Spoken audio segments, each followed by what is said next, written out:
Well, bless up. I don't know, so this is the original ganja smoking, urban hustling, sensimile, smuggling, robber, and roughneck. We strike match by beat to lighting split top cat in our place. Special request to Shizzio. You don't know. Watch out. Top cat there, man. Respect, knee spec, ankle spec in every aspect. Go and bust them up. We tell them, say. Special request to all the going from north, south, east, and west. For everybody look good, I know you have the God bless. Broke wine, broke a man's spine. This is the original cat and I. We tell them, say. We tell them request to style them, fit Shizzio, girl them, big up on the chest, and mag up on your mate them. Respect. Boom.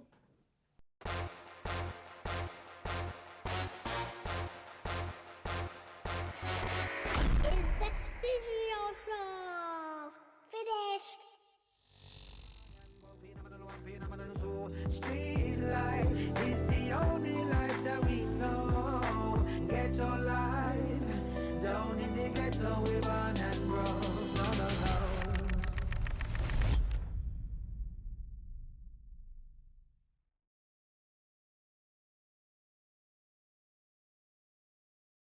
Okay, we are back. Another episode. Of course, we don't stop. Make sure you're pressing the subscribe button because a lot of you are watching, but you're not pressing that button. Help me help you, baby. You know what I'm saying? All right, special guest today. Do you know what I love? Like, we are giving flowers to like people that have laid the foundations in this country for the music scene, and we love that. We've had people like Creed, big up Bushkin, Tuggawar, UK Apache, and we love that. And very fortunate enough today, you know what I mean? Man, I've been working the little emails and that, but it's happened. There was a cancellation, but it's all good. The brother is here, founding forefather, ladies and gentlemen. None other, Mr. Top Cat is in the building. Bless Sir, up, King. Bless up, King. how are you, bro? Yeah, man, I'm good. Thank you so much for coming. You're a legend out here, bro. There's people that have come on this show, spoken your name. I spoke to a few people, said Top Cat's coming, you know. And you know people that talk and just like, yeah. They actually double took and said, what? Top Cat? Top Cat's coming. I say, yeah.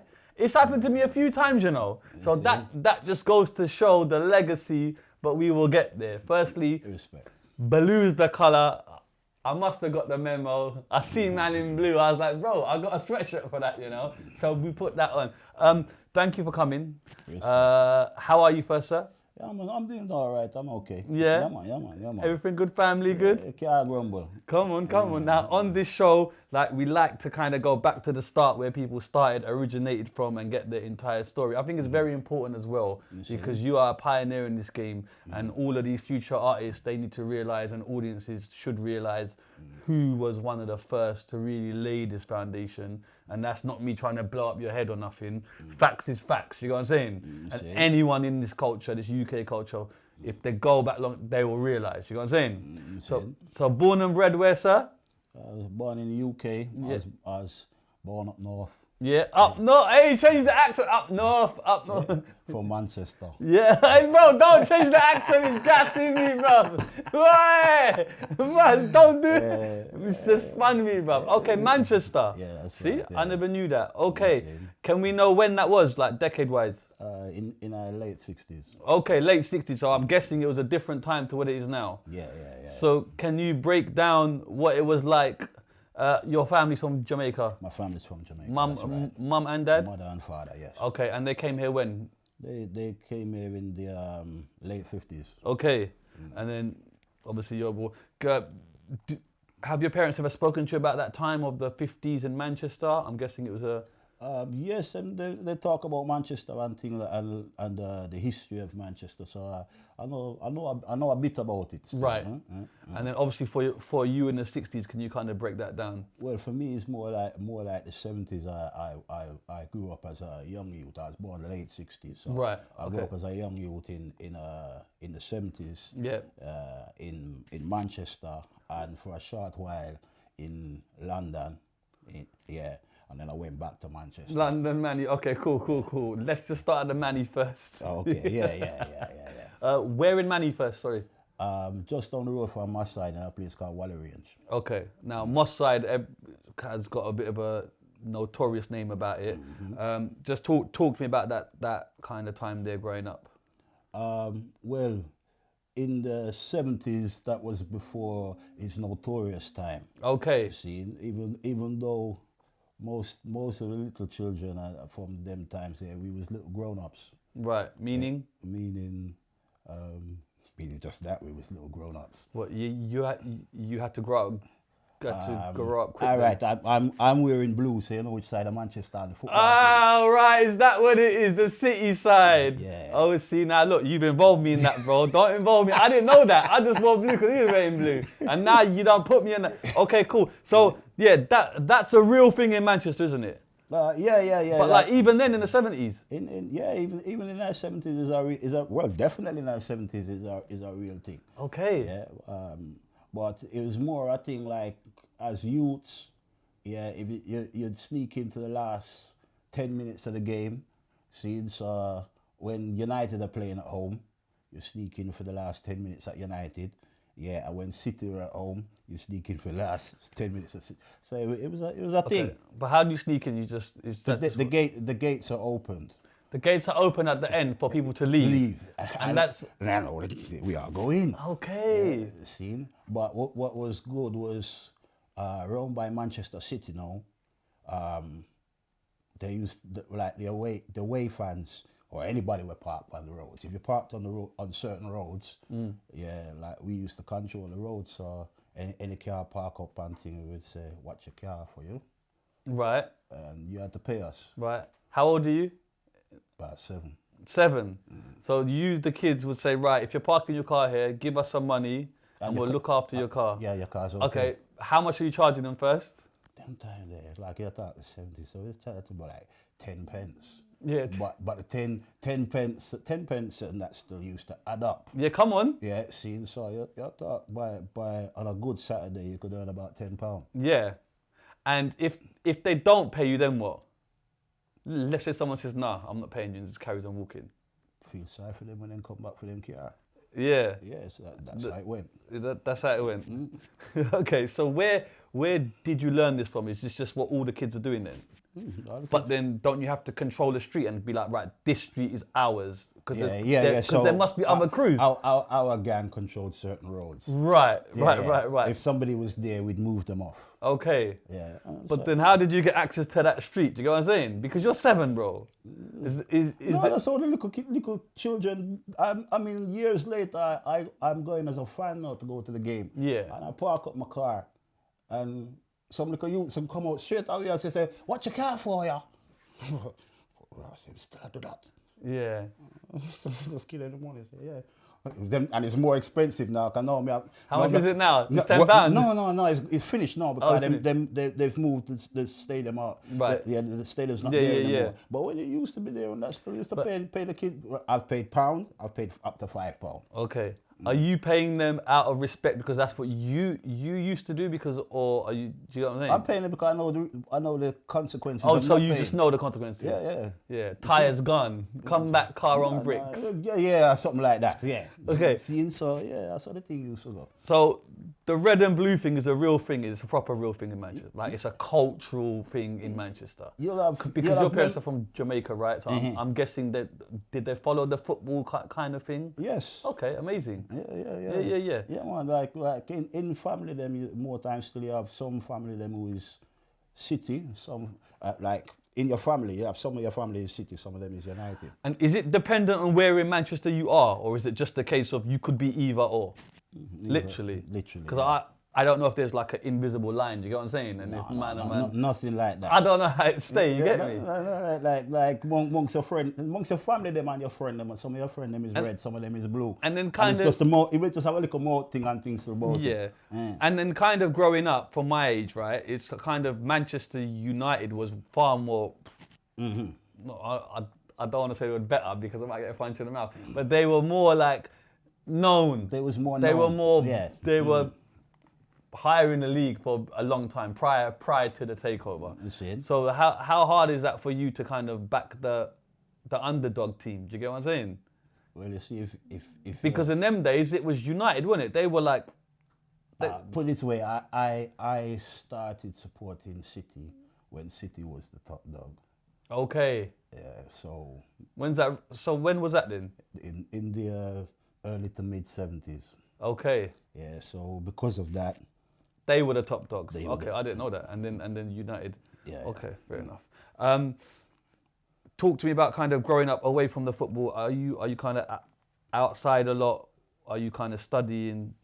What's it like for you? In what way do you mean? In kind of those days, you know what I mean, like primary school and stuff. Are you kind of a studious guy, or are you just kind of outside a lot doing?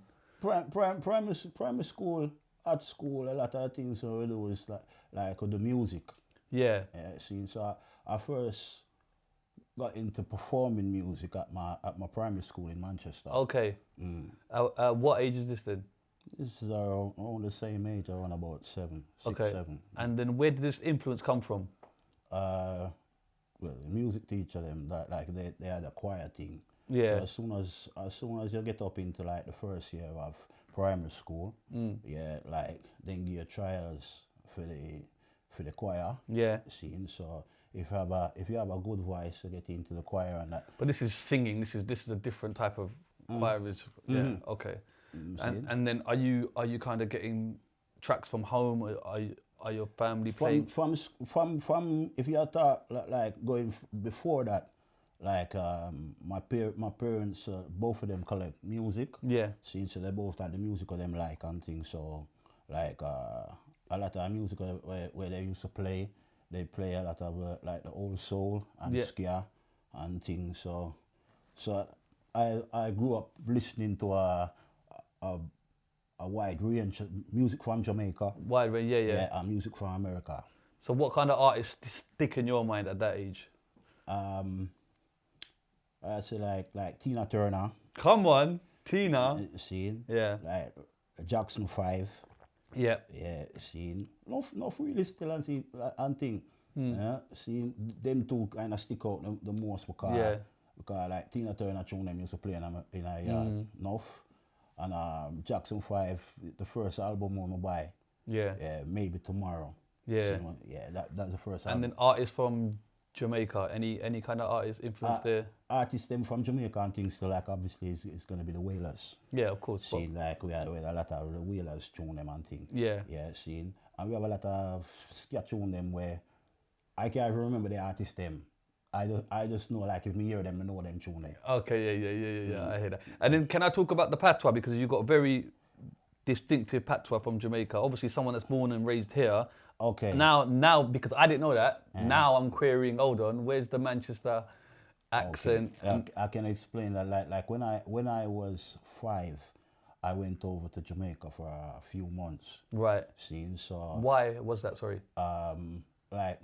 My parents started to think about returning back to Jamaica. Back home, right. Seen, so it's a case where going back, they go and buy land. Sorry, was there a reason why they wanted to go back? That was always the plan. That was always the plan with most West Indian family them and things. So you come to England, earn some money and, and then you go back home. Yeah. So them they would like we went to Jamaica and thing, and we stayed over there for a little while looking for land to buy.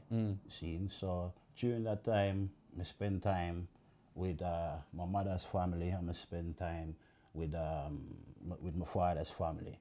Seen. So because I come from England, they used to do it and thing back then, and I say if you come from foreign, and you speak different, they call everybody for come round and then ask you to say something. Yeah, of course they do. Because you've got the British accent. They don't hear it often. So you're kind of... but it's a thing of wonderment. I hated it. Oh, really? Because that's a lot of attention. Like, even when I went to America years ago and I spoke the British accent, people would gather around and say, oh, this... I could tell you about America. America's a different thing. I can tell you the American one, but we'll get to that. Yeah. But my first experience of that was actually in Jamaica. Right. And people like I couldn't take the fact that people, and I'm not even talking like just the little children, big people. I call people them for come on here, talk again, say that again. Yeah. Until I start spike them. See, because I'm over here long enough for to speak like, you know. Yeah. See, so I no, I don't know why you talk the English thing again. Yeah, see, so once. But why don't you charge them? Say, listen, forget the cars, pay off, and we can do that. All right, mate. How are you? I should have. You should have hustled it. Yeah. If I was 7, I would have. Yeah. Okay. Yeah, see. So basically, you got tired of people approaching you.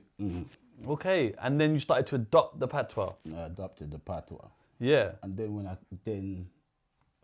when my parents end up split up a few years later, so I ended up moving to London. Right, so hold on. So you're in Jamaica, they're trying to find land, that's unsuccessful? No, that's successful. Yeah. Oh, so they buy the land, so then you live in Jamaica then? No, we come back to England. You come back to Manchester? Yeah, okay, yeah. why? If they've got the land? Because we still have the place in England. Right. And we have certain things that I do still. So due to that now, we come back to England. Right. But like I said, my parents them end up split up. How old are you when they split? Around about 8. Right.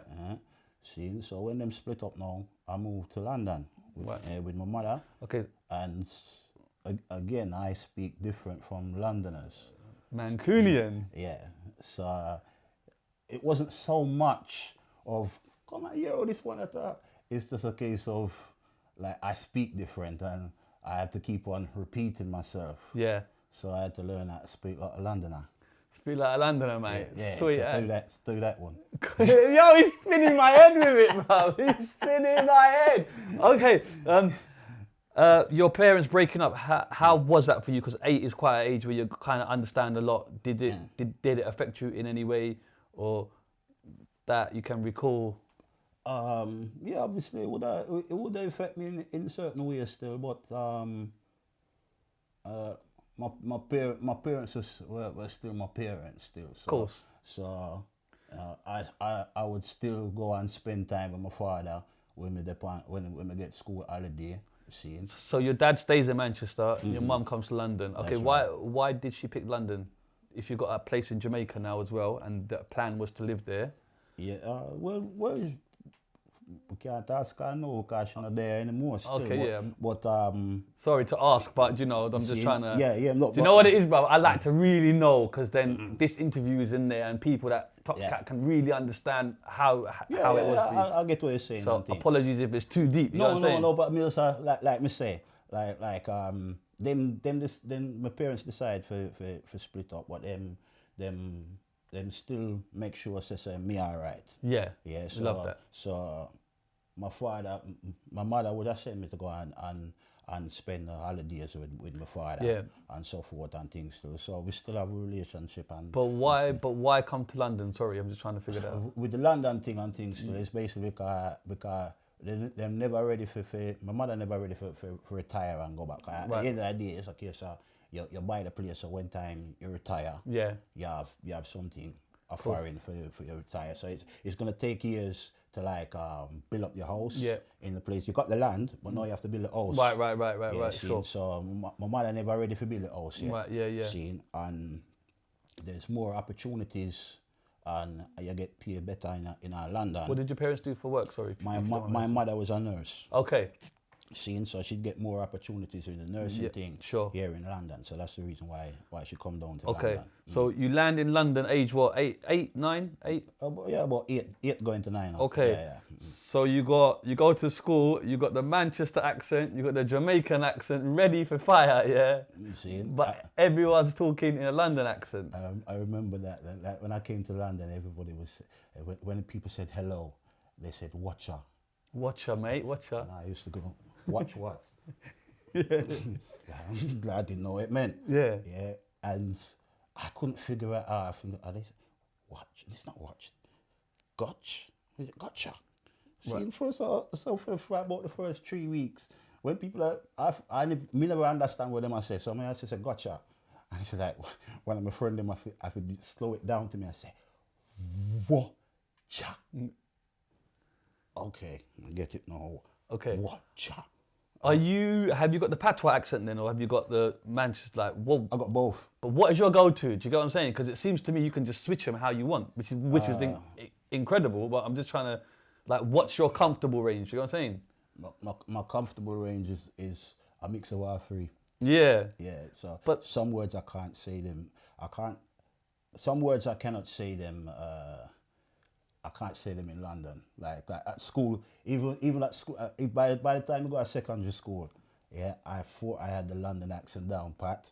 Yeah, but certain words, and people would always notice the words that I couldn't say, Right. and then they would tease me about that at school. Right. Okay. Fair enough. So going back to the music, right? You were in the choir up north. You like enjoy that kind of stuff, and then you kind of when you're in London, are you still doing music like at that age, or is it just in the background? Is when we reach London now, it's more in our background because London school them never really Catered for that. they never really cater for that. At the first school I went to, they kind of did. Yeah. Not as much as in Manchester, but they did have a little thing where you get music lessons. Where in London are you? Sorry. That's in South London, South East London. Where in South East? When I first reached here and things, it was a place called Brockley. Okay. Yeah. You see, so yeah, I used to go to Brockley Junior. Yeah. You see, as I don't know if you've interviewed any. I don't believe. I don't think you have You yet. might be the first. No, I've interviewed many a South man, 100%, but not broccoli. You see, yeah. Well, put it this way, the same road that I first lived on, there's another two drum and bass legendary DJ and artists. I'm not gonna really say car. Why? I'm not gonna say they lived on the road as well. But that was after Come me. on, man. You see, X-Man is one. Okay, bad. You see, him and him brother. Okay, sick. You see. Okay, cool. Are you getting bullied? Are you getting into fights in school, bullied or anything like that? Or because this is the 70s. Anyone I speak to around them says there's a lot of racism was quite ripe. Not that I'm trying to say that's happened to you. You experienced that in Manchester or London? Manchester, no. Okay. Brockley, no. When I moved to a area where there wasn't so many black people at the time, yes. Where was that? At the time, that's Sydenham. Sydenham. Okay, and at what age is that? That would have been around about 9, 10. Okay, so you moved there, and what kind of things are you seeing if you experience racism for the first time? I went to a Church of England school, seeing, Right. and aside from me and my cousin, yeah, and two other black girls who was there, we was the only black people in the school. Right. Yeah, so even some of the things that what you call him now? Not the regular teacher, the supply teacher. Supply teachers, yeah. Some of the things where the supply teacher them say, yeah, they would probably get sacked for it now, if they said that now. Okay. What kind of things are they saying? They'd be telling me, cause one supply teacher knows to say me used to go to Brockley Junior. She would tell me things them like this is not a black school like Brockley Junior and thing and all them kind of thing there. Okay. Like she would refer to the colour like she look down upon the colour thing. Right. And then how did that make you feel then? Because this is the first time you're really getting the racism. Because you've done 9 years without it, which is from people that I've spoken to in the 70s. That's good going, bro. You see, yeah. So it was a different experience, and I never really to understand it. Yeah. And then what about in the school and the actual pupils? Are you getting bullied physically or? They would try to, but you see because I come the area where I come from. Yeah, it's like I'm just used to standing up for myself. So right, that's when I would get into fights. Okay, and that's because they're just racist, yeah. And then are you getting in trouble at school then? Sometimes I'll get, but I know, but there the teachers used to turn a blind eye to it. So it's a case of how you deal with it yourself. Okay. You see? Did that suit you then? Because you could fight back, or did you want their help? I would have liked their help, but, right? Yeah, but I just dealt with it. Yeah. That's good though, isn't it? At least you could deal with it. Do you know what I mean? So you learned that fight from Manchester, basically, growing up. I learned some of it from Manchester, and then they had a They had a judo class. Okay. They opened up a judo club while I was there, and they would have judo class there. So I used to go to the judo class. Why? Just I wanted to do judo and that stuff. I you was see. curious as to and what. and they want that some of the racist kids wanted to go judo. Right. See, so it was just a class to start with. Yeah, see, like beginners class. So when the beginners class finish, like the ones that don't know what they want to do, they used to come in and have their lessons afterwards. Right. Now, the racist boys, they would leave. I would stay, and I would spar with people them who knew what they were doing. Right. And they would show me tricks like you do this, you do that. Yeah. See. So The techers. Yeah. So when the racist boy then come in the next lesson there, yeah, with judo you can either throw people. It's a flooring thing, isn't it? Like throwing. You're throwing things. So you can either throw them and let them land nice and gently, or hard. or you can throw and. Right. Yeah. Yeah, so I basically threw and made sure that they landed hard. Yeah. Yeah. By the third lesson, Everyone's cool with you. No, everybody was gone. Oh man, evacuated the building. Top Cat evacuated the building, bro. Yeah. But now you got no one to fight, bro. No, cause the ones that was alright, me leave them alone. But you see the one them where you used to go out with them, cause they used to be, you know, they go get young again. I'm looking at them, okay, come on, let's walk. Go on. See, and then they'd come and rush me, and whatever one I want to use upon them, either throw them over my shoulder, see, or fling them over that way with that. Suplex. Man's doing the suplex way before WWE. No, we love that. Okay, so are you kind of outside in regards to like chilling outside when you're coming home, or you kind of? Yeah, it's chill outside and things. Some have a bicycle and things. Some have a skateboard. Bicycle and skateboard, yeah. Are you kind of getting into trouble, or are you a good kid? I was a good kid. Yeah? Yeah. You're saying that with a smirk on your face, like to tell me something. You get me? No. I was a good kid. Yeah. Obviously, everybody get in them little trouble every now and again. Yeah. You see, but other than that, I was a good child. Yeah. And what did you want to be when you grew up then? Any idea? I always kind of wanted to be an entertainer. Yeah. But I was always told that only 1 in a million ever make it in a that. Is this music? Is this a music entertainer or just Music entertainer has something to do with the entertainment business. Have you got any brothers or sisters? No. Okay, cool. Fair enough. Just trying to get the picture right. Okay, cool. So then tell me when the music creeps back in then, because the music wasn't really there, you're saying.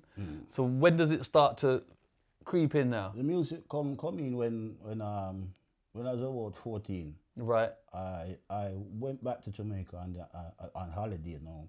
So my cousin them who me used to party with and things like some of them were they was doing DJ and things to the right. This is when the DJ and MC's coming in. What year is this roughly? It's around 82. Okay, 82, right? Okay, so the people are now starting to DJ, now starting to hold mic. Is this the sound system era, right? It's sound system era where when we go to Jamaica now, my cousin them carry me go a song called Jalove with a MC called Brigadier Jerry. Right. See, and them carry me to dance with King Sturgeon with Daddy Uri, Joseph Wales and Charlie Chaplin. Right. See, so I went to those two dances and I see and hear what they was doing, and that I just decided that's what I want to do. Right, so you go to the dance, you see the vibes, it's amazing, instantly captivated. I want to do that. Okay, now that's all good, but then how do you make that dream a reality then? Well, but my cousins do the same thing. What, DJing, MCing? Yeah, MCing and things. And we had a gram round by my uncle's yard. Right. So we'd all practice before we go to like a place where them play a sound system. We'd all practice in our yard. Right. And get the skills up. Are you a DJ then or just an MC? Well, MC and DJ, but a DJ, when we say DJ in Jamaica, we say DJ. It's a touch MC, the mic, I am familiar DJ. with that, but there's some people that don't. So the term in Jamaica, if you like DJ the track or whatever, you are MCing the track. So what do they call an actual DJ then?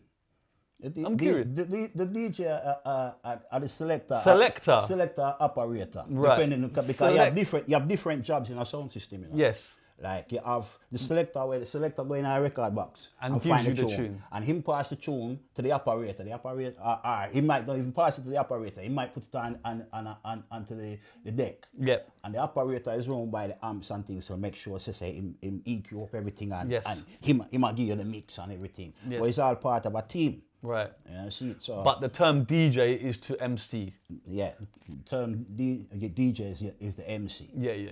And then just seeing the sound systems for the first time, how is that for you obviously seeing it coming from the UK? Are you kind of in awe of it? Or you just, do you get what I mean? Because it's all speakers and it's all speaker, yeah, and you can hear the sound system a play. Yeah, you could be all 5 miles away. Yeah. And you can hear the DJ voice. A DJ you're miles away and that's miles away, yeah. So yeah, like if you don't even get to go at the dance and you can hear it from out the yard. Right. Yeah, this is what you just want to go. It's just a cultural thing. Just the vibes. Okay, cool. So then you practice at home, getting the building up track. How long are you out there for? I was out there for about 2 months that time there. See? And you're 14? Yeah. Right. And then when I came back to England, yeah, it was summer holidays. Right. See? Hold on a minute. When you're practicing there, are you actually going out live and doing the MCing? On couple in of, Jamaica? Yeah, a couple of times. And then how's that for you? Just to touch mic and like, do you know what I mean? Yeah, it was. Are you nervous? Is it just what is it? And that's the wickedest thing. No, I was not nervous. Like you say, I want to do it. Like bring me in. Oh, you want it? Yeah. You've got to do it. So I have to do it. And, Okay. See it. So, Do you remember your first lyrics? I'm curious. I can remember some of them. Yeah. Yeah, but I wouldn't really repeat. No, that's fine. No problem. I'm just really want to get. But some of them actually made their way into other songs. So that's so that's the reason why I can't remember them exactly. Right. No, that's fine. Yeah. I'm just curious because you know some people it's like a moment for them where they just don't. Okay, cool. And you're fine with it. And then do you get a reaction from the crowd or is it just how does that? Do you know what I mean? I got a reaction because I'm English. Right. So you spitting in what patois though? I'm spitting in patois, but I'm still giving them a little bit of English as well because by them time I realize it works. Right, it works because it's something different, right? Yeah, Obviously, they know, and you've got the blessing of having that accent. So you're spitting in patois and then rapping in English, basically. Yeah, basically, yeah. That must have shut down the dance. Oh yeah, it worked all right for me. Like my cousin them always used to call and say, when you come back, people in my ass for you, them love it. Yeah. Yeah, see. So. And then the name, have you got Top Cat yet or not? Are you called Top Cat?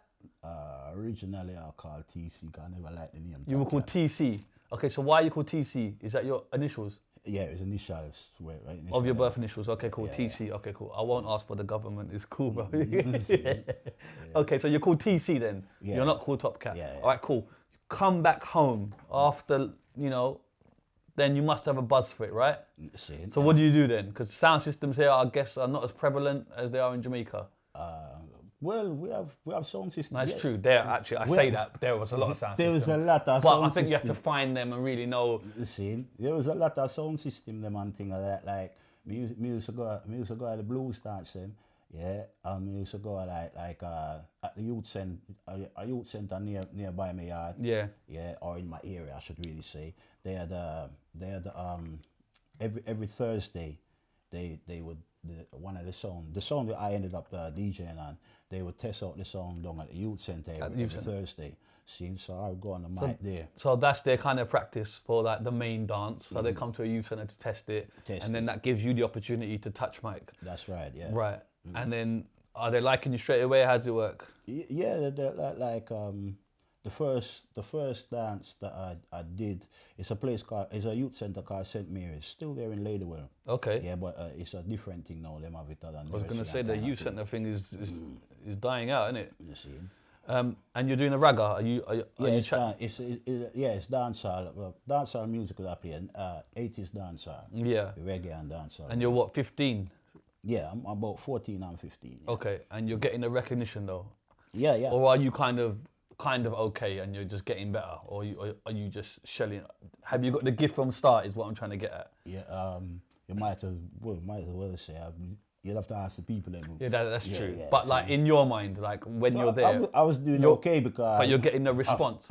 They put it. I was 14 at the time, and my mother was very strict about me being allowed to come out. Me have a curfew and things. So I have to be back in our house by 12 o'clock. So, that's late, you know. yeah, no, she thought she was giving me good. Isn't it? Yeah, That is good, bro. Yeah, see, but all I go on, like, all right, like on the Thursdays, that's okay because the place finished at 11 o'clock. Right. I can get back in for 12. But when we used to play out like at the weekends, I would be able to go with the sound and string up. What does string up mean? String up the sound system. We're bringing the speaker then. Yeah. We string up the sound system.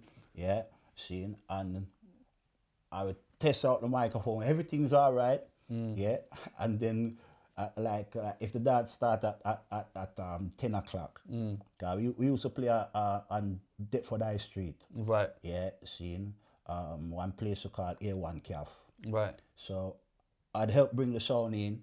I'd test the mic about 9 o'clock and things. So by 10 o'clock the things start. I'd test the microphone. Yeah, make sure it's everything all right, and then I've got to go home. Are you helping out just to be around the sound system? Are they paying you for that, or is it just you want to learn, or like you just want an opportunity to touch? I want the opportunity for touch the mic and learn about sound system thing, guys. I trade. Yeah, but it's amazing that you want it so bad that you're happy to string up, you're happy to travel with them, just so that you can test the sound on the mic, because you're not even there for the main dance, or are you? No, I wasn't. So that's what I'm saying. But the thing is that my elders, they actually wanted me to be there. Right, because you were cold with it. Yeah, so when they kind of noticed, they said, so where are you going for? I said, boy, I'm a curfew there at 12 o'clock. I think so. Yeah, but it's nice though. It's nice that you're listening to mum, you know, and you're not a bad kid like that as well. So, you know, I rate you for that. I respect it. I got caught a couple of times trying to sneak out. Where you get licks? Yeah. See, so that was the end. That was like when you get that belt, that's it, bro. Man's it's not really the one, because my mother knows to say, so you say, I'm gonna try a thing, you know. Yeah, and she figure it out and knows me and do that. And catch you. See, so in me I tell them, say, boy, I can't stay, you know, because I have curfew. See, so them look and say, yeah. And my elders, then they come around to my mother's house. I was gonna say that. Why? Yeah, right. So the elders come and speak to your mum, right? Speak to mum and say, boy, I can't DJ good, you know. Yeah. You see, so we are come and take him out. We are play out every Saturday, and we want him there. Right. See, so if you know, we will come and take him and look after him and bring him home. Believe me, not even a fly pitch on him. Yeah. For them words that one day. Yeah. Those words, we love that. See, so that's how we get my license for come out there. Okay, so your mum said yeah? Yeah. Okay, we love that. Mum says fine, you're with older people, they're gonna look after you. You see it? You know what I mean? Yeah. So from that. How old are you here? 15? Yeah, 15. Man. Okay. So just turned 15 them tiny. Wow. You see? Okay. So once we get that one day, you see, then they don't even need to come around anymore and things. So they come around like first 2 times, and then the next time they just tell us, I go around so and yeah. Operator come for me and things, so I have to link him, so and then I was all right. And then from that, I can go anywhere I want now. Yeah. Are you like studying in school at this time, or is music your kind of priority now? I still did a study at school, but you know the school system and things are not really set for black boys. Okay. Elaborate on that, please. Just like my maths teacher tell me, say, when we leave school and things, I got end up at jail. Okay, so your maths teacher said that when you leave school, you are going to go to jail, even though there's no traits of you doing anything bad in school, just because of the colour of your skin. Wow. Okay. So you're kind of conditioned in school for believing that you're going to be a failure. Mm-hmm. Wow. You see? And it not changed because I know some of my friends them and things, so we have children and things. Yeah, And when their children was going to high school and thing, is practically the same thing they was telling them. Right. And I would tell them the story of my maths teacher. My maths teacher told me that. Yeah. But when I left school, I managed to become a housing officer. Who you did? Okay. Yeah, I managed to get a job as a housing officer and Yeah. that still, yeah. See, so when I got that job, yeah, I bought myself a 3-piece suit, cashmere jacket, Kashmir. Clark's shoes. Yeah. Seen, buy myself a car. Yeah. Seen, I drive my car, park it in the teacher's car park. I'm go in high school. I'm find a teacher there. Okay. Yeah, seen, and when I find her, yeah, but me look on her. Go in her class, she teach.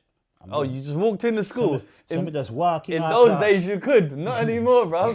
Yeah, well, them time they could. You just See, walked so in. I walk into the class while she teach the class. How old are you now? In this, I'm 17. right? See, so I walked into the class now, and I see the same maths teacher. And I say, look for me now. You remember, you tell me, say me I will end up at prison. I'm a housing officer. I earn more money than you. How do you feel? So, Get out. oh, she said get out. Yeah. See, and walk out, jump into my car, and drive off. With the biggest smile on your A face. few years later, I done my first record, Love My Cess, and my first record went to #1, and I got record of the year for it, and even the headmaster of my school heard about that. So my school ended up getting closed down and things still, and they demolished it and built up housing estate around there. Yeah. Seeing, but the headmaster, the last awards thing when they give out at the school, Right. the headmaster invited me Oh, wow. to give out the awards. Yeah. Seen, so I drove my car and parked legitimately in the teacher's car park. Yeah. Seen, and went in. I see my old farm teacher. Yeah. Seen. So the first thing me ask her is, what the maths teacher there? Yeah. And she told me, say, yeah, she knew you was coming, so she's off sick. No way. Wow. Yeah, so I get my one back on her. But that's that is a wonderful, beautiful feeling that you could do that, achieve that. You see, yeah. Do you know what I mean? Where you could stay in school, study, not take what people are trying to project onto you. You see. You know what I mean? Rub it off, stay in your lane whilst doing the music. You know what I'm saying? So let's talk about the music. It gets bigger. You're out now. You're doing a sound system. So how does this evolve then? Well, from sound system, the big man sound system when we used to DJ upon, yeah, like after about that was in '82 through to around about 1984. So that's 3 years on the road. Like you're out every single weekend. Same practically, yeah. Yeah. And then the man them kind of split up how them a deal with the sound. Are you getting paid from this sound system at the time? Now this is the part. For the first 2 years, no. No money. Yeah. Just for the love. Just for the love of it. But you see when the sound split up, you see because I could DJ good, it's like they want you to join some. no, other sound them want to use me. Yeah, that's what I mean. See, so because the other sound them want to use me now, you have to go through the big man them where me DJ for. Right. See, so them man they I said, well, if you want him, you got to pay this. Right. Yeah. See, so they would charge a money, and then I would get the money too. And you'd get a cut. Yeah, me get a cut. Almost like a manager system. Yeah. They like me. Yeah, they was my first manager. Yeah. Yeah. And just in that period, is there certain lyrics that are just shutting the place down, or like are you constantly writing? How is that process for you? I was constantly writing on that still, yeah, scene. Yeah. So yeah, because I'd always have a brand new set of lyrics like every 6 months. Right. Yeah. So if you heard me in January, in the winter, you hear me in January in the winter.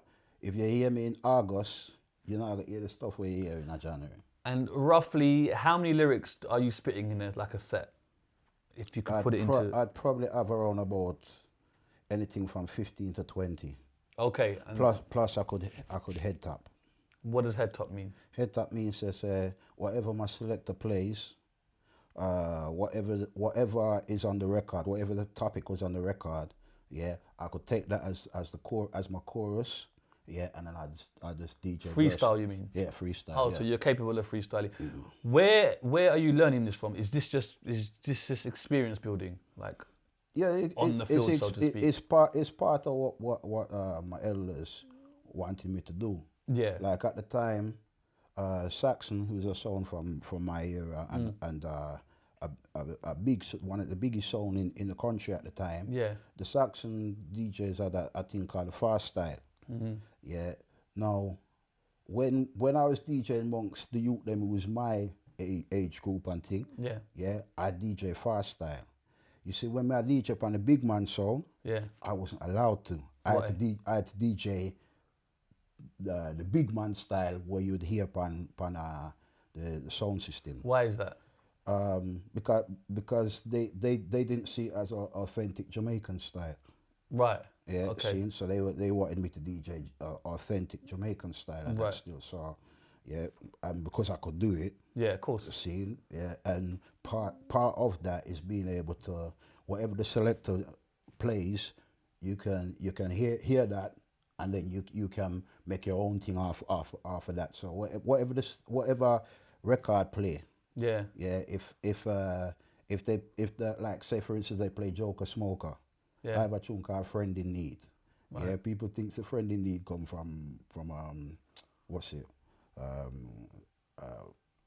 was the name again? From a indie band thing. Right. Is that I actually had a version of it Right. from in the 80s. So you're able to adapt very Yeah. well. Yeah. Yeah. It's like a skill set that you've got. You see, yeah, it's something where you had to be able to do. And you're what, 15, 16, 17? And you're I nice was- with it now. I was 15. That's part of how I was. You're shaped. earning your stripes the real way on the thing. This ain't no TikTok overnight blow up thing. You have to earn your stripes on the road. Okay, how much are you getting paid roughly these times? This time I'm getting paid anything between £20 and £50. Okay. Is that a lot in them days for you? You're happy with it? It's not like I need 100, 200. Put it this way, there's a famous clash dance between two MCs, Papa Levi and Leslie Lyrics. Right. And there's a famous picture, 'cause I was a youth at the time. I was 14 or Right. 15, yeah.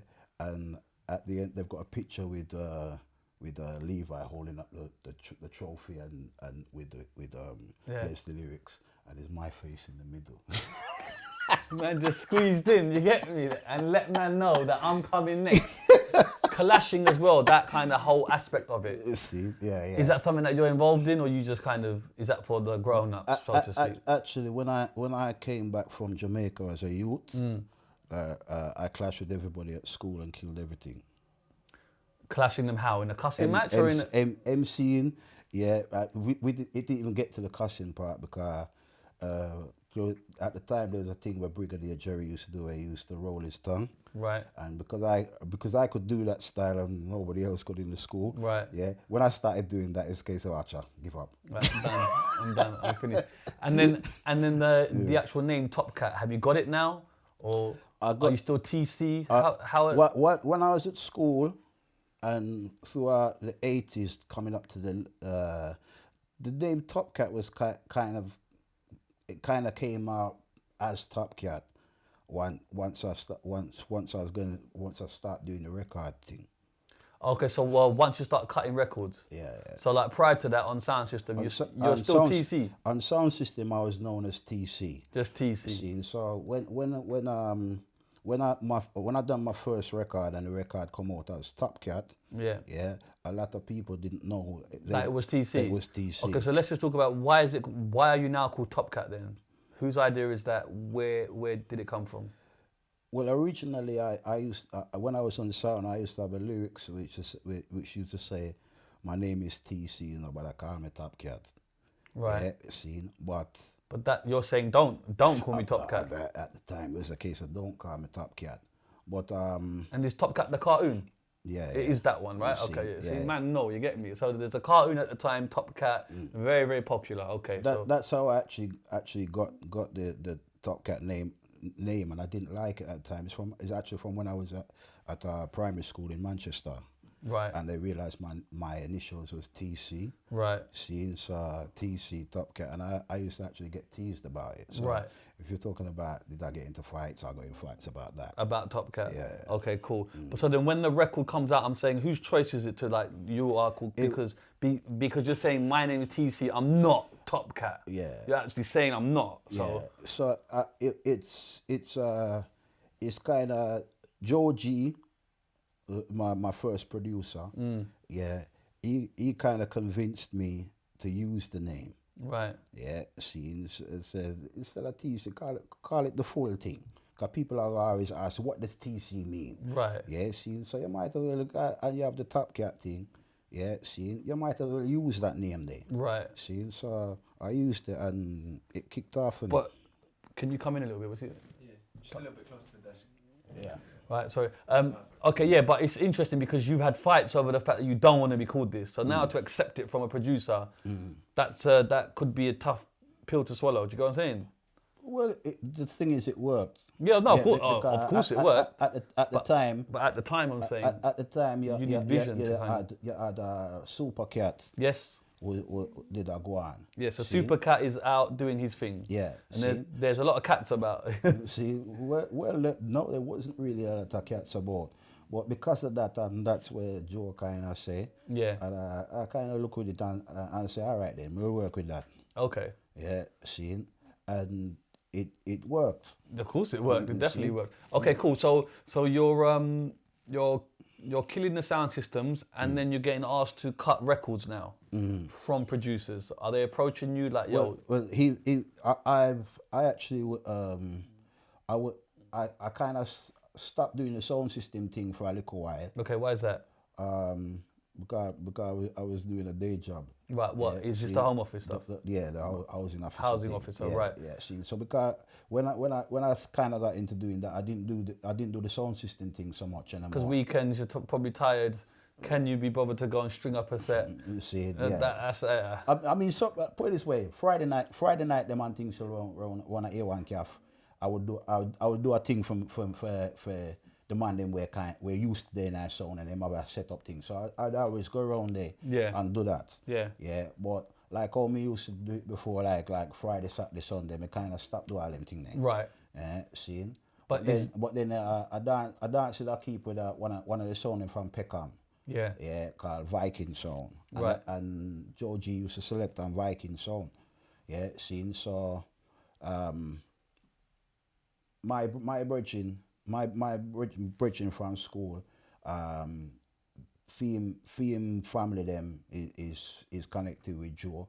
So all the way they go to the Viking dance. So you keep up that Yeah. one. So when we go to the Viking dance now, then Viking did I play youth promotion, and youth promotion have Daddy Freddy on the sound. Right. Yeah. So because everybody frightened for DJ on the sound because Freddy over there. So see, I've never been frightened of who's over there. Why are they frightened of Freddy? Because he's so good?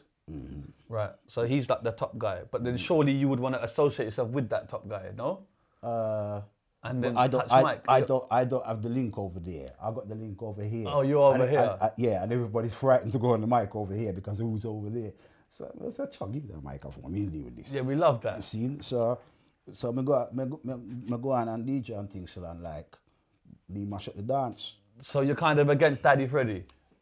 It's not a case of against. It's just a case of him over there, so That's exactly. me. So you're clashing, really? Kind of. You're See? yeah.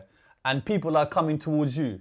See, well, I held my own. Exactly. So because And how old are you here?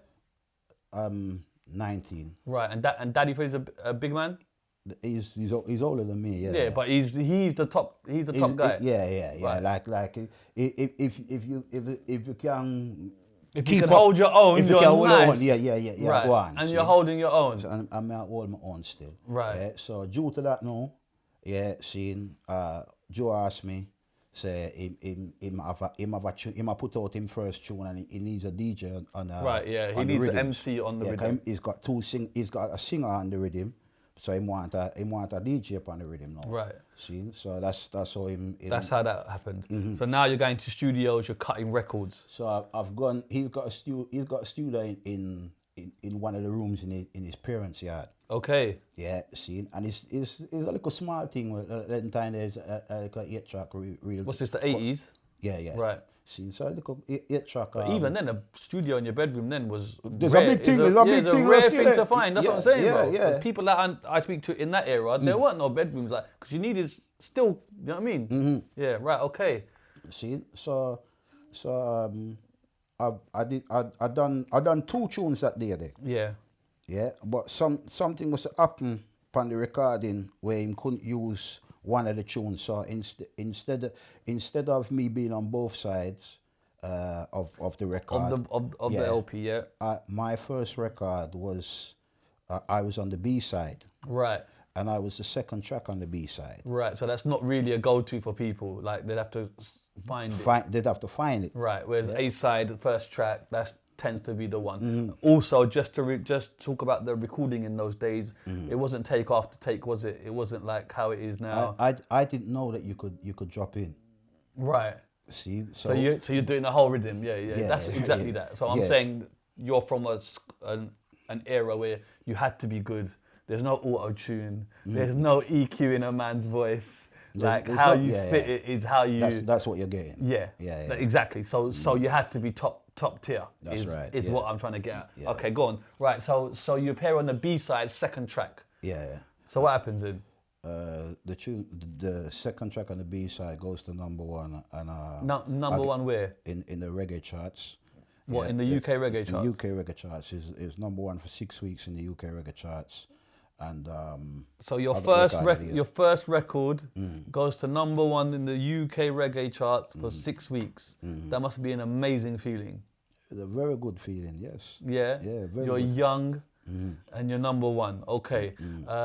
First, how does your mum take all this? Because you're doing it now. You're becoming an artist. My mother always take that me I make up nice in that house. Yeah, turn it down. Okay, turn it down. So your mum's not really comprehending what's Yeah. going on, See, and yeah. your father, is he comprehending any of this, or is it? Yeah, my father love it. Yeah, your father my said, father yeah. love it and things too. Yeah, Yeah. My mother not so much. Okay, fair enough. But she still allows you to go out, which is amazing. Okay, cool. No, by them time they Yeah, big you're, man now. you're a big man, but I'm yeah. saying, kudos to mum for letting you in the first place. You know what I'm saying? Okay, yeah. the record is number 1, bro. How does that make you feel, bro?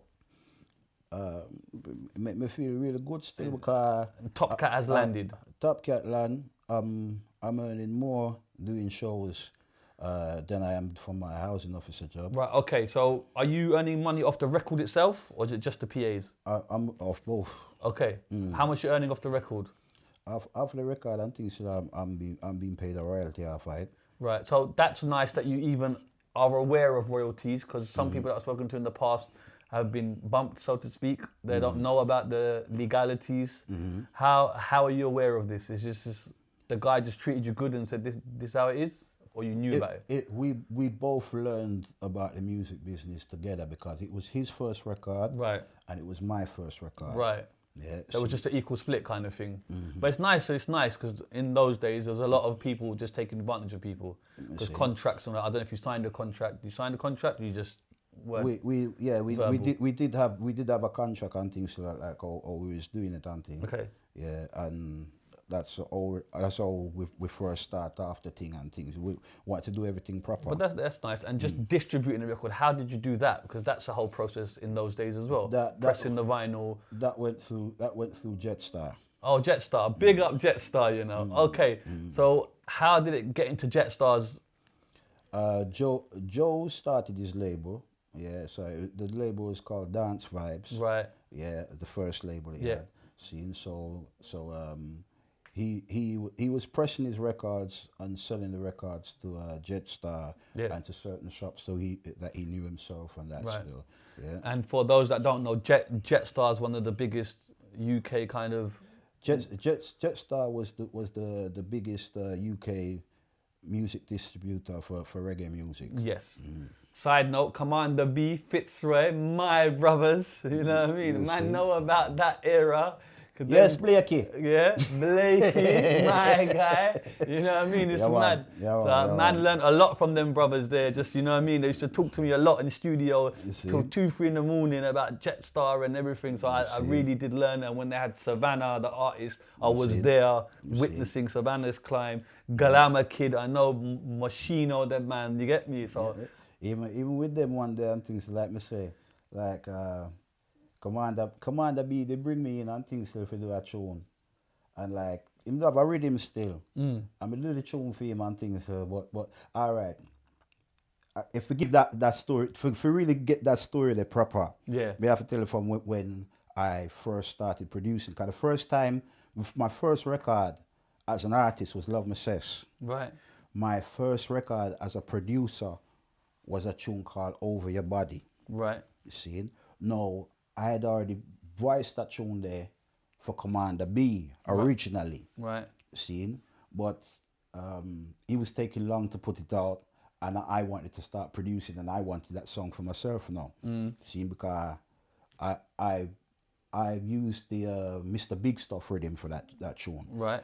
And basically I used it because one at a time I drive on the motorway, and when you drive and things, as you come out of one area, and you go into a next year and things like the radio stations The radio change. changes, yeah. Yeah, so the stations change and Mr. Big Stuff come up on the radio. And I'm driving and things, I think of the tune in the middle for Commander B, and I hear, and I say, you know, say it fit pan this one your body, you know. You see? And I say, you know what?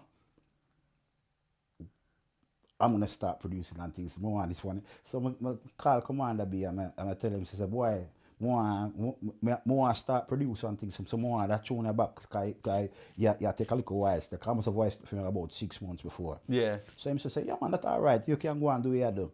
See? So I did that and the tune bust off, and I got another record of the year, and I got a 10-week number one for that one day. Right. You see? So due to that now, see, like, I kind of owe him a tune. Right, you owe him something. Yeah. I owe him a tune and things. So like me say, him come and check me, him have a rhythm and things. So me do the vocals on it and things still. But I kind of knew to say, why? The one that I did take back, I got a 10-week number one for that one day. I want to at least give him back something. See, so if I'm going to give him back something, he's going to need the type of rhythm that could do it. Right. See, and the rhythm that I was given at the time, it was okay, but it wasn't going to be a number one rhythm. Right. But I figured out, say, all right, the tune where the Moschino rhythm. Yeah. Yeah. At the time, you only had Cobra and a mix of Tony Braxton. Right. Tony Braxton and Cobra. Right. On the reggae. So it wasn't finished. No, there was no other cut of it. Right. See? So I figured out, say, anybody who comes with a cut of that rhythm there and they've got a strong song on it, It's gone. that's gone. You see? So got to Commander, but I've already voiced the tune for Commander B already. Yeah. I had to come back and say, I can't really give you that one day. Right. You see, when I give you and things, because I know that's not gonna work. Build back this rhythm and then I'll give you something on that. Yeah. You see? So I've got a song called Slam and Jam. It's on the other side of Moschino. Right. You see? I gave him that song there. See? And then him bringing Glamma Kid. Glamma Kid, yeah. Yeah. And Glamma Kid did have a lyrics, I say, they say the girl, them nobody say them not easy for choose, not judging by them hairstyle, not judging by them. And I was there when he was voicing it and things. Tell him to say, you have to give them something which is no, something with them, yeah. We have sound alright, but you know what, alright. We want the full power, yeah. Yeah. So you're actually mentoring Glamma Kid? No, But you're there, you're there, so giving the advice. Yeah, me know about. Of course, you know, I because know you've been for charting. produce. Yeah. But I've charted quite a few times. Yeah. Yeah, if you do it one time, you might be lucky. Yeah, if you do it 2 times, you might be lucky twice. But if you're doing it 3, 4, 5 times, like come on now, you know what you're doing. Yeah, of course. You see? So I just kind of... You told Glamma, listen. Yeah, between Glamma and Commander, I just tell him to say, you want something like that. And then he come with... When he call him Moschino, say, yeah, that's the latest style. Because Moschino clothes them just a come in them time. Yeah. See, so when they come with that one day, I say, yeah man, you're good with that one day. You see, and then I go about my business, I never stay for the session. Yeah, and you just went, you gave him the thing. Yeah, me just give him the idea of like come with something more. And then they cut Moschino and him gone. See, yeah. See? But that's good that you was a part of that though. I love that, you know. Yeah man. Like me say, me up on the B side. Yeah, come on. All right, listen, just going back a bit, right? You chart first time, and then and then you're just constantly in the studio now. Yeah. How much are you making a show now? Because you've charted, you're the man. When you said it was more than the housing officer job. Yeah. When them time there.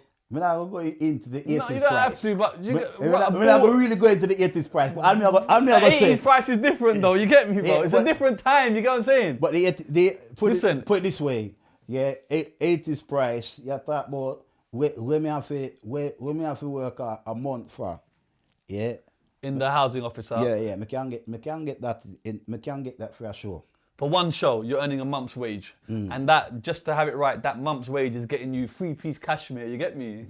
You understand? And car to pull up on the teacher. That's true though, isn't it? Yeah. So now you're earning, so you're earning good, comfortable money. I'm earning good, comfortable money. Okay. For another 18 months. Right. And you're just out 18 months. So are you still doing the housing job, or you said?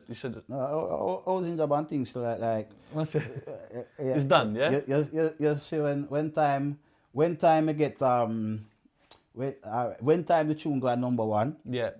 Yeah. I buy a copy of Echoes with in a paper for sure. Say they are #1. Yeah. I buy 2 bottles of champagne. Yeah. I'm call up everybody in our building who me like. Yeah. See, bust the champagne and show them the thing and things for yeah. And just left your job. And that was the last day. Yeah. Me not go back. No, we love that. It take around about 3 months before they realize that me now go back and then start paying me. Oh, they paid you for 3 months. Man didn't even show up. Boy, that's the good old days, you know. No HR department.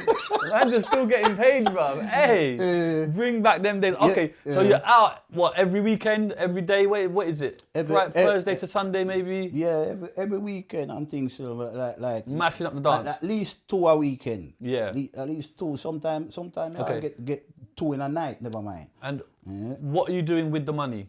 You banking it, you spending it? Banking it, yeah, we are young them time as well, so of course we are spend it on things, but we put money aside and things. Yeah, see. So you see, after around about 18 months, the thing kind of died down because I saw the thing go. Right. Yeah. So you're hot, and then the song's kind of dying down, but 18 months is a good run off a tune. That's definitely done up and now. It's a good run, and during that time there, like I moved from Viking sound and I moved on to Sir Coxsone sound. Right. So that's how me and Daddy Freddy and Tenor Fly and Ricky Toffee. Right. So why did you move sound systems? Black Dread come check me and things. Him the one to produce me on some some tune them and things. So it's almost like joining a team, isn't it? You're the player of this team, and they want to sign you to their squad. What's that like leaving an existing sound system? Then is that a hard conversation? Like, yo, me gone. No, not really. Still, because at the end of the day, even though I work on Coxsone sound, see, me and Joe always stay as friends. If they ever need me on Viking for doing anything, you're there. Yeah, okay, man, that's nice. See, And then you join the sound system with Daddy Freddy and all that, and Daddy's the top guy. So how is that for you now, being recruited on the kind of the squad of squads? You know what I'm saying? The Avenger squad. You know what I'm saying? See, like, and you're young still. How old are you? 19, 20? No, them time me are 20. Right. 20 going still 21. Yeah. Young for them to believe in you. Like we need Top Cat over here. How is that for you? Is that how is your ego? Are you able to park your ego? Or is it like, yo, I'm the guy? if Be honest. anybody will kind of know me will tell us to say with the ego thing. I never really to have no ego. No, that's fair enough, yeah. Yeah, me that person where me's a quiet person. Yeah. See, so when me up on the microphone, me loud. Right, so you're like an introverted guy generally, but when the mic comes, you have a switch. Completely understand that. That's with a lot of artists, do you know what I mean? See. They're two different people. You're able to just find Switch it on that and just... do it when Okay, I do. cool. Yeah, yeah. So you join the Avengers team, right? Okay, do they have to pay you to join, or how does it work, brother? Or is it just a case of... Well, with that one, there are things when we are play out, I'm a DJ up on the sound, then pay me a thing. Yeah, see, so yeah, it's not like me I get paid like or when me I do my show them. Right. But me get there's a few of us there, so we are sharing the pot and things. Yeah, of course. So sharing the pot. Right, so 18 months goes down, then what happens?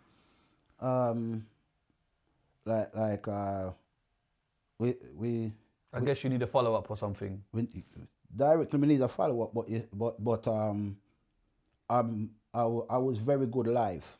Right. See, so because I'm good live, I don't really, even if I don't have a current tune in the charts, yeah, I could basically do the comedy thing, which is why I say with certain, I was working the comedy circuit. Right, what do you mean the comedy circuit? As a comedian? I was like with the comedy thing, they would have like comedians and they would have like music. Music, entertainment. Entertainment music. In between acts, right? Yeah. Right. But the thing is that I actually had lyrics that could work as comedy. Right, so you had lyrical comedy, right? Yeah, okay, yeah. but were you worried that was going to take away from the seriousness of Top Cat? Not really, no. fair enough. It worked for me because Yeah. I done the comedy circuit and that still for a couple of years. Yeah. Yeah, and during that time, I also joined Fashion Records. Right. Yeah, so because at the end of the day, I was good live. Yeah. But as much as I was good live, I kind of realized from earlier, I would say, if I don't have a hit tune, yeah, see, whereas I can like say perform in one place and people hear me in one place and I do well in one place. Yeah, if you have a hit tune, and that's still your hit tune can play all around the world during that weekend there, and everybody's hearing you. Yeah, and it's having an effect in different places, more than having just a very big impact in one place. So being able to blend the two, if you can perform live, Yeah. and you can entertain the people them live, plus you can do hit tunes, and people are going to want to see the person who does that tune. Of course. And if that person who does that tune can also perform live, It's win-win. yeah. Yeah. Is this all pre-jungle? Yeah. Okay, cool. So you're with that sound system, and then what happens then? So is this the starts of jungle now? Is jungle starting to creep in now? Jungle creeped in when I was at Fashion, yeah, and me and Tenor actually from Coxon, Right. yeah, we when the MC on sound system thing kind of started to Evolve. yeah, evolve and things where we stopped DJ upon sound. Like you stopped it? Yeah, Okay, yeah. why? The sound systems weren't doing what they were doing? Sound system I changed and that still, and now it's a case of they would play specials and dub plates. Right. Yeah. So because they're playing specials and dub plates now, There's less room for the DJ MC. Yeah. So you had to be able to adapt to what was going on. So it was more important now to have records and have hit records. Right. See? So less of the MCing live, more of the we need actual records. Yeah, that's right. Right. And then you go into record mode then. So we're going into we have to learn how to do it, and at the time, Fashion Records and that still had a good roster of artists and that still and a good roster of musicians who they used to build their rhythms. Yeah. See, so me and Tenor managed to get in on Fashion, and we started working with Chris Lane and Gossipy. So you like signed to the label? Not exactly signed to the Just label, working but we for was them, okay. working for the label. Right. And that still. Making records? Yeah, see, yeah. So Okay. at the time it was me, Tenor, General Levy, Yeah. Poison Chang, and Cutty Ranks. Right. We was the main MCs Yeah. on the song. And you're making records. I was making records, yeah. And are they doing well for you? Yes, they was doing well for me. Yeah. Like one of my top records, Request the Style. Yeah. That's been sampled so many times in different things. Yeah. Yeah, it's one of my best earners. Do you get paid for those samples there? Yes, I do. So look at it, dead in my eye. Yes, I motherfucking do, boy. Don't you ask me them stupid ass questions, man. Can't you see? All right, cool. But when you're signed to the label, all the paperwork's nice. You know what you're doing. Do you get what I'm saying? Like they're not taking all your publishing or whatever it is. They deal with me very good. Okay. Very good. See, that's very important to highlight because again, I get a lot of people saying, almost telling me that era was full of people to just capitalize, but there was a lot of people, but I was blessed that I like I said, I was blessed that I went through a good schooling. But are you on point with that, or is this trust in others? With With all the paperwork and all that, is that literally you're trusting others to just make sure that they do the right thing, or you on point? You know, you want to see the paperwork. You want to. No, I had to see the paperwork. Okay. Yeah, seeing it, so I knew what I was doing. But Yeah. like I said, fashion have a very good reputation. Yeah. Yeah, seeing, and they lived up to that reputation. Okay. They still do to this day. No, we rate that. Okay, so then what? Jungle starts to emerge. Yeah, after I actually left fashion, that's still jungle start to emerge. Right, so this new sound of jungle starts coming in, all right? It starts taking over the raves. It just becomes this. So at what point do you think I've got to jump on this? Because some people would be stubborn, like, that's not our sound. Our thing is the reggae thing. We don't touch that or whatever. Actually, is my brother General Levy. Yeah, big up General Levy. He was at fashion the same time as me, and that's still Right. And he went onto the jungle thing first. He went first. So did he do Incredible then? He had done Incredible, because Incredible is basically another tune we Okay. called Mad Them. He done that for fashion. Right. So it's just basically a mashup of So he went first, does Incredible. He does Incredible is humongous. But here's the thing now, because he done a tune for fashion called Mad Them. Right. I had tunes I done for fashion and gossipy. Right. Yeah, where those tunes there were sampled and put in. So they was all around about the same time. Yeah, but that jungle sound, I'm saying. The jungle song, yeah, Was like all I that? said, yeah, that was in 94. Yeah. Yeah. Generally have Incredible scene, but he revoiced it back for M-Beat. Yeah. Yeah, scene. I had Push Up a Lighter, which was sampled. Yeah. Yeah. And which other one? I had Love Me Cess was sampled back as well. Right. And But whose choice is it to go into jungle? Are you guys just seeing the jungle thing in front of your eyes, like this thing is big? No, it's okay. So we were sampled in it. Oh right, so you don't even know your voice is just being sampled. Yeah, but yeah, my and voice is it just sampled. matches like half time, just matches the tempo. Okay, so the people are just doing that without you knowing, and it's mashing up the dance. So someone just tapping your shoulder, say, "Hey brother, you see that jungle scene over there? Your voice is mashing up the dance." Yeah. Okay, so you didn't even have to just look at it; it was just happening already. Okay, interesting. And then Incredible comes out. Tears up, takes over the entire UK underground scene. Like the biggest tune. I remember on the box, that thing was just like wildfire. You know what I mean? And then I had just started producing at the time. So I had in the reggae charts, I had the Over Your Body in the reggae charts. Yeah. And that was #1. Right. Yeah. I produced Tenor on the same rhythm, and that's still he had a tune called Bump and Grind and DJ School. Yeah. Yeah. Scene. And Tenor was working with Rebel MC, Right. Big names. aka Congo Natty. Yeah. Seen. So I'd met Congo before. Seen when I was working with Bobby Condors. Yep. Yeah. Seen. Bobby Condors is a DJ from America. Seen. So when he was doing a project over here, he was doing a project with the same label as what Congo was on. Seen. So I met him. I met them before. Seen. But Fly bring me in proper. But your squad is the go-to squad, isn't it? You, General Levy, like you are the Avengers, innit? Like if people want a rhythm, Me, General Levy, yeah, Tenor Fly, yes. and Sweetie Irie. But I'm saying you're part of like this elite team, right? That really you don't even have to go out much. People are coming to you. Because your voice is already on Jungle being heard without you doing anything. So people are like, yo, we need to find the source. You guys are the source. So records are coming to you. So at that point, it must have been nice because you're just sitting there and... Well, the ones that were sampled illegally, 'cause I just started my label. Right, you weren't happy about. I wasn't really too happy about, but because they're taking your voice, yeah. Yeah, and man, start handing out notices. Hey, motherfuckers, cease and desist. No, I just took it and pressed it myself. Okay, fair enough. Right, so you took their rhythm. No, I took the whole record, got to put my voice on it. Yeah, but then it's their beat though. So did you not want to strike a deal with them? Because then they could turn around and say, well, you've now taken our beat.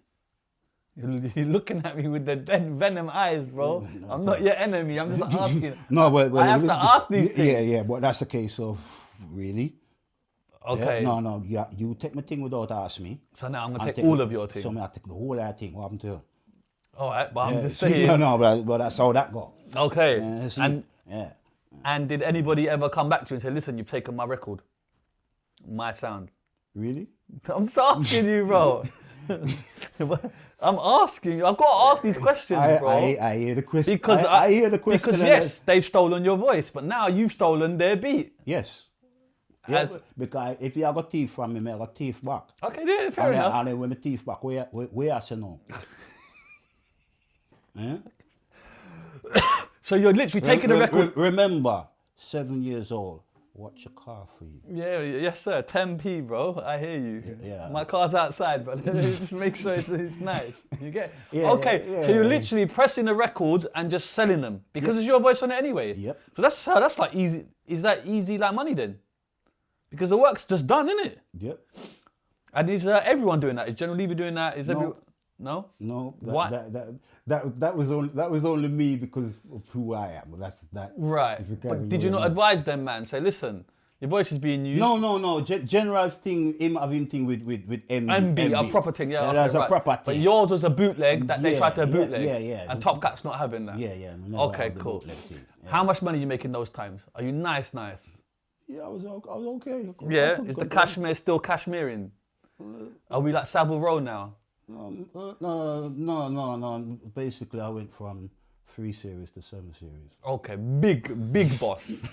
Okay, big jump in the leagues. Because the 8 series wasn't really a thing then. A man want the saloon, you get me? Because we want a big boot in the back and we want room. We need boot in our back because I have no record for sale. Yeah, and we want seat for the gal them, you get me? Yeah, still. And then how is that female attention for you at that time, being the man? Yeah, can't really too complain. Yeah? Yeah. Is it kind of hard to juggle? Do you get what I'm saying? Well, my children, most of my children are big now still. Yeah. See, so you meet your partner at that time then? Yeah. Yeah? Mm-hmm.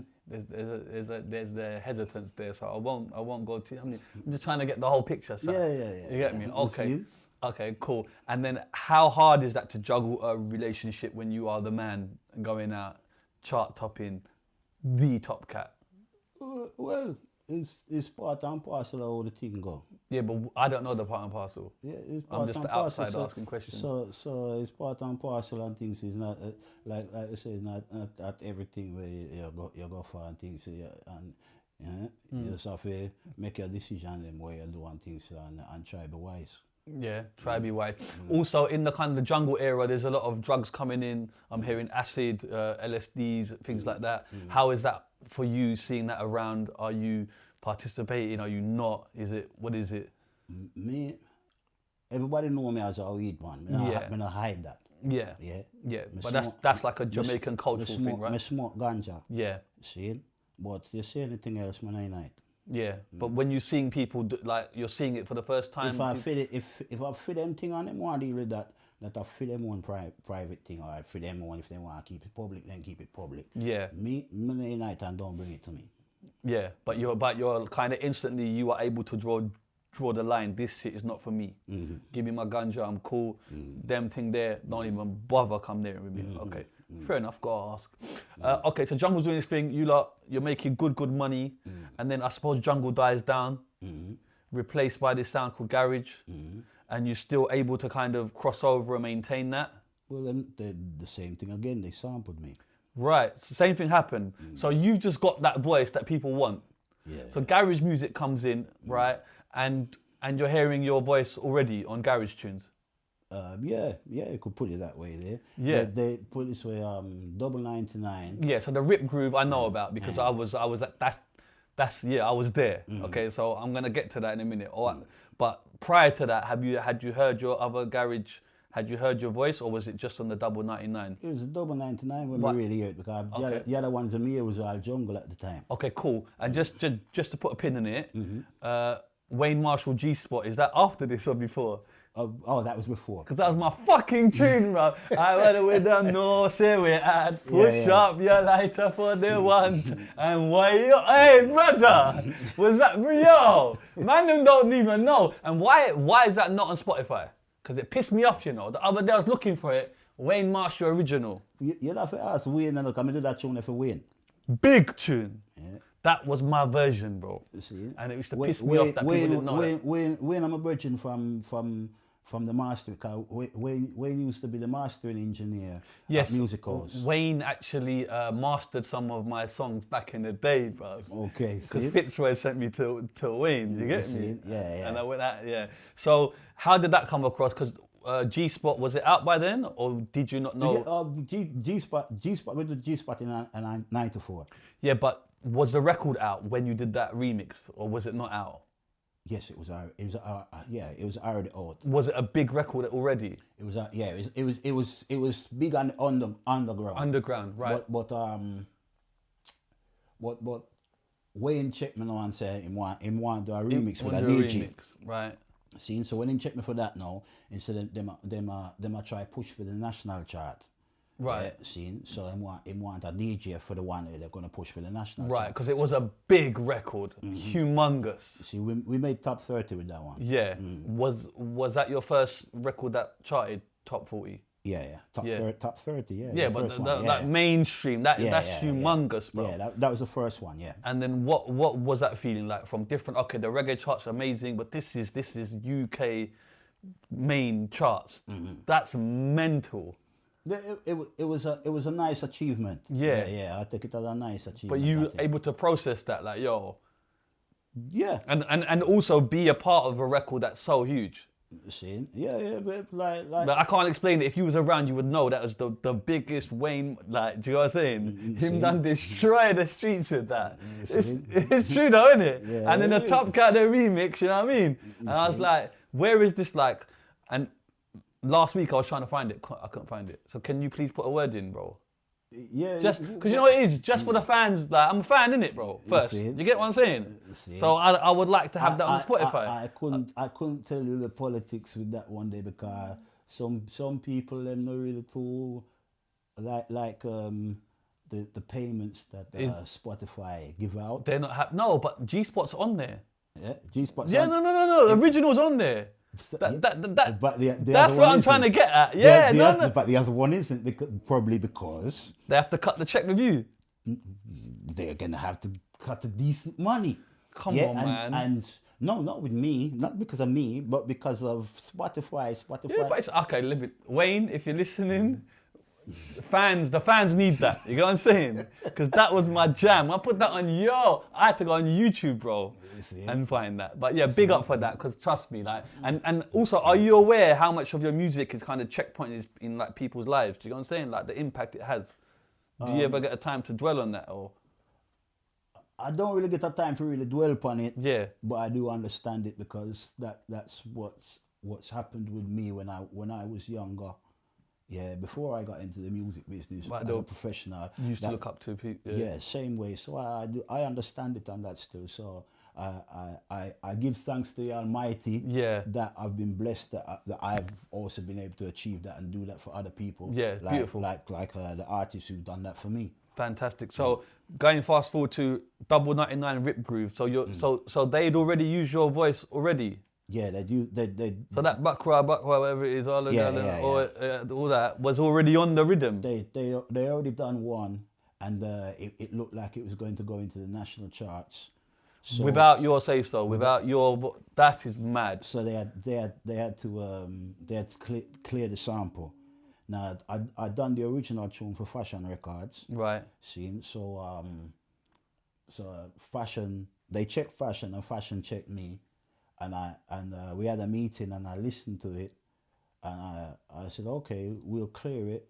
Did you like it? Yeah, I Be liked honest. it. Oh, yeah, Yeah, you like it? yeah, Yeah. it sounded all right. Yeah. But it's very sparse because it only had like Brock wine and Oi, and yeah. north, south, east, west, and all of that. No, they didn't even have that part I didn't there. have that part there. So I had to tell him to say, yeah, it sound all right, But I want to add to it. but you're gonna have to put more of my voice on it. Right. If you want, we'll clear it if you put more of my voice. Right. Fair enough. Yeah, 'cause I could kind of, So I they could just see had that the- thing could work. That was a big record. But they needed more of my voice on it. Right. You see, and so they went back and What- remixed it back again. Was that just you wanting more parts just because you wanted it, or did you feel like it needed it? It needed it. Right. Okay. Fair. Yeah, I could hear it, and that's it sounded good. Right. But it's only got like 1 and 2 hooks. Yeah. They're repeating and that's. Yeah. But that was the formula of garage, though, wasn't it? Really. But right. they needed it as I could hear it. It will work, but Yeah, it yeah, work. but you It want work it- as a song. Yeah, I hear that. See, so they heard what I was saying. They liked the idea, and plus they got the permission to do it now. Right. So they did it, and that's still we went into the top 20 with that one day for 7 weeks. Yeah, top of the pops, all that. We're gonna talk about. Can we talk about the deal? What kind of percentage are we talking? Are you getting a fee up front? We've got a fee up front. Yeah. How much you got up front? Come on, man. It's back in the day, bruv.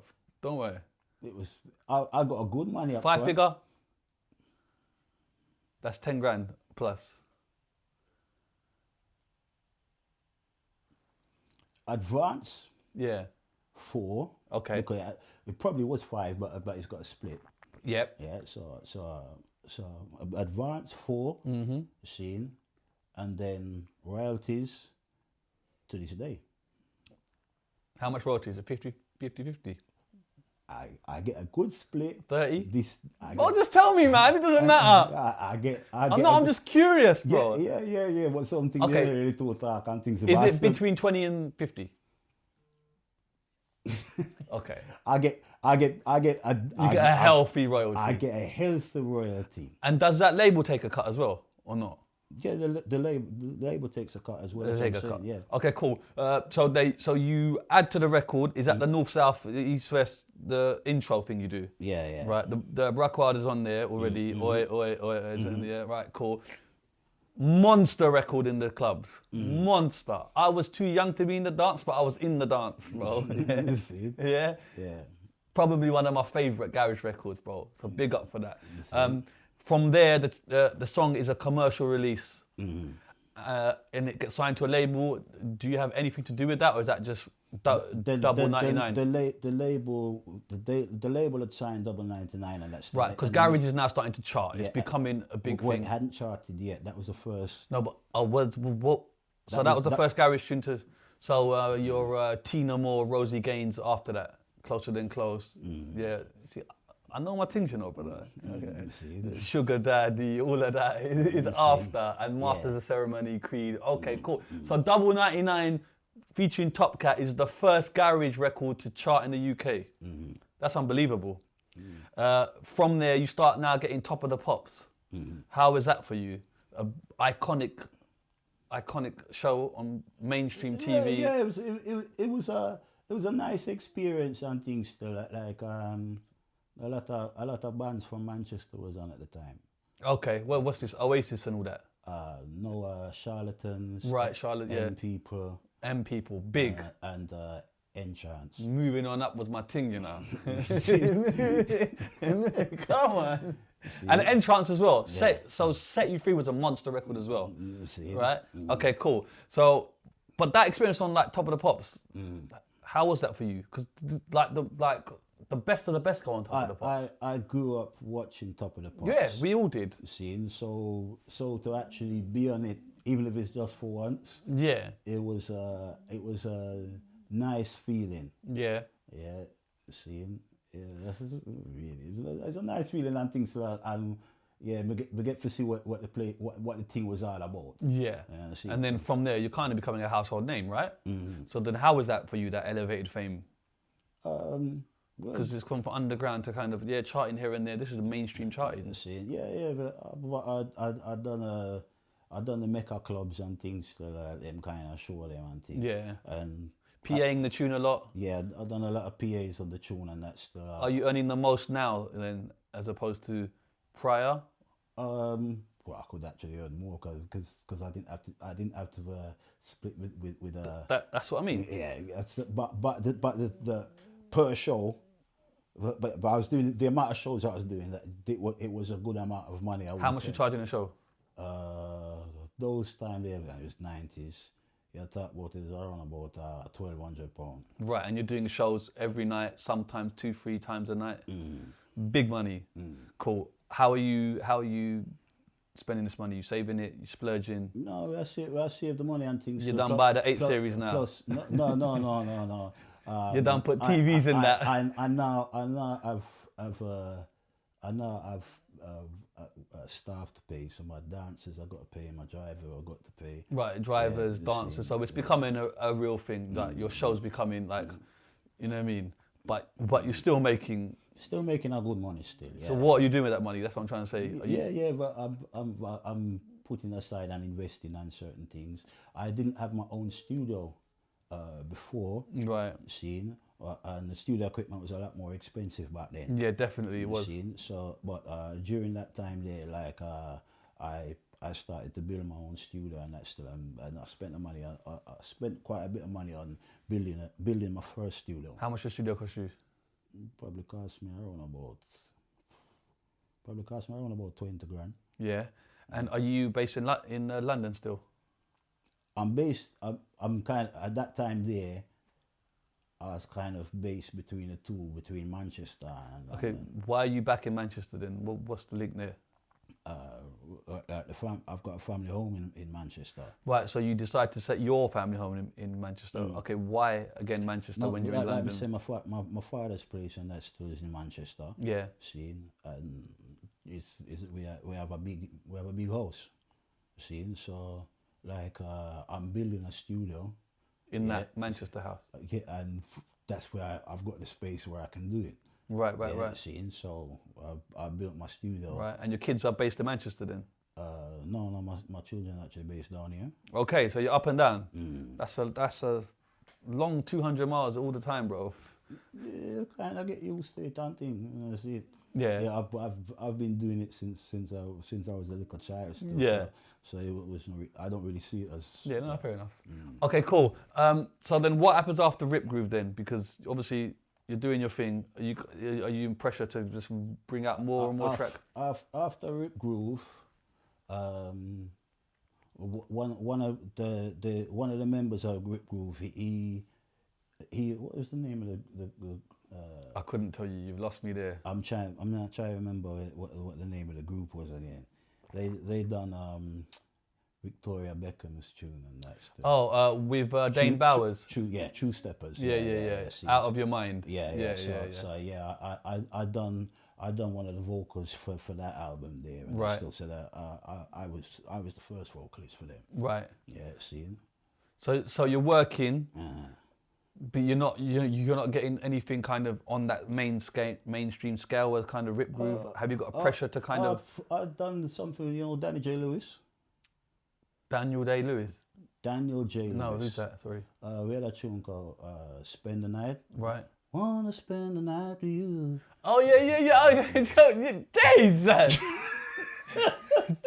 Yeah, all right, mate. Don't big tune. Yeah, okay. So Are you on that tune? Yeah. Yeah. Okay. Yeah, see, so that's another one. Yeah. It's- What's that garage as well, though, isn't it? Yeah. Right. Go on. Yeah, so that was Man's just too cool with it now. That was another one that was in the top 30 as well. Right. Okay. So you're charting regularly then. Like you are a pop star then? How you mean? You are Top Cat, no? I'm top People cat, know Top Cat. You're going on top of the pops. Top of the pops equals pop star.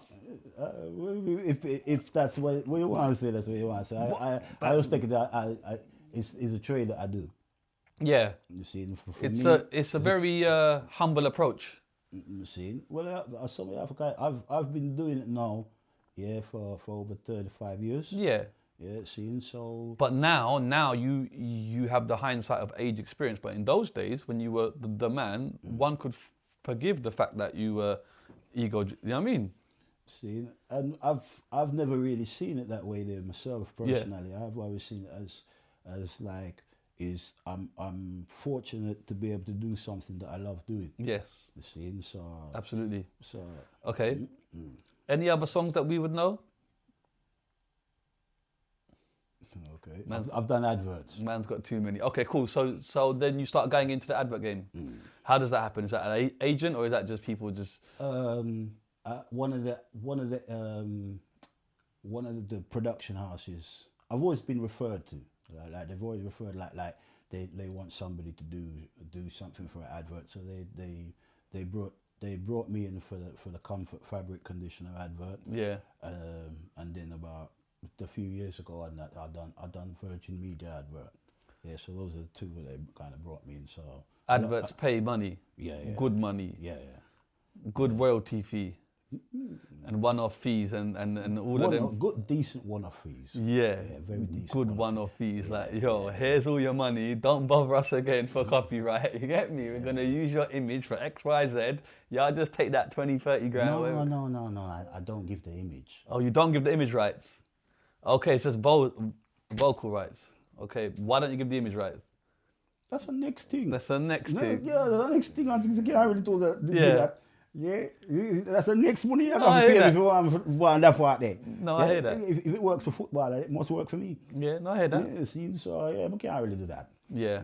Yeah. And then is there a kind of pressure for you to kind of like maintain at that period? You know what I mean? Like I need another hit record, or do you just take things as they come? I take them as they come. Yeah. See, because the Almighty blesses me with whatever I need.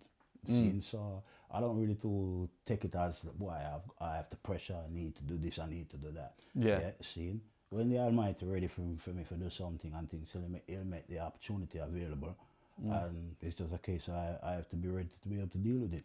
And when you see like kind of, obviously you've been around from the start, when you see kind of reggae artists here in the UK kind of doing their thing, how does that make you feel in the kind of culture where it was and how it is now? How does that make you feel? Do you know what I mean?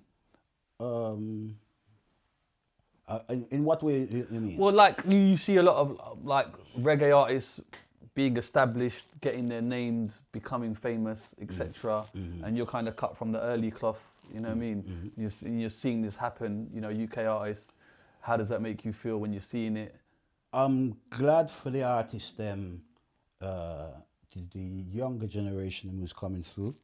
Yeah, and I'm glad that I may have had a part in opening the doors that they don't have to go through the hardships that I had to go through. Yeah. Yeah, see, so I give thanks for that.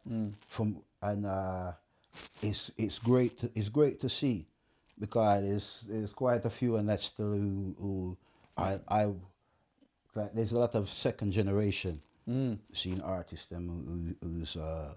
who's coming through now or have come through now, and they're doing well, and that's still. And I worked with their parents. Yeah, see, and so it's great to see them coming through, and that's still. I'm very proud of all of them. And what's your thoughts on people that are not from Jamaica, using the patois, using the reggae, the ragga, chatting like, you know, in the patois, and kind of getting a career from that? Well, put it this way, you see if they've immersed themselves in our culture, seeing, and them they learn a thing, but they're not disrespect. If they are disrespect the thing, Right. What does disrespect the thing in your mind mean? if you had disrespect the thing and things, you're not pay homage to the original. Yeah, seeing, and you're going like to say, why are you and you're the greatest thing? Yeah, seeing, But- not come around me. Confidence can just be part of the mystique of the character that they're building, as opposed to what they really feel. Do you get what I'm saying? You what happen? There's a thin line. Don't cross over that line and disrespect. Yeah, but I'm trying to establish where that line is. Do you get what I'm saying? Yeah, well, them if you understand, there's a thing where name say, you see the foundation, you have to understand who the foundation name is. Yeah, and you have to have respect for the foundation. Yeah, and show that respect there. Yeah, you see, if you're going and you're going to hype on the foundation them, you're going to find out pretty quick. Say, oh, yeah. But when I look at artists, okay, let me give you an artist. Snow, Informer, that was a very ragga-based record, wasn't it? Yeah. How was your thoughts on that? Do you get what I'm saying? He was a Canadian white guy.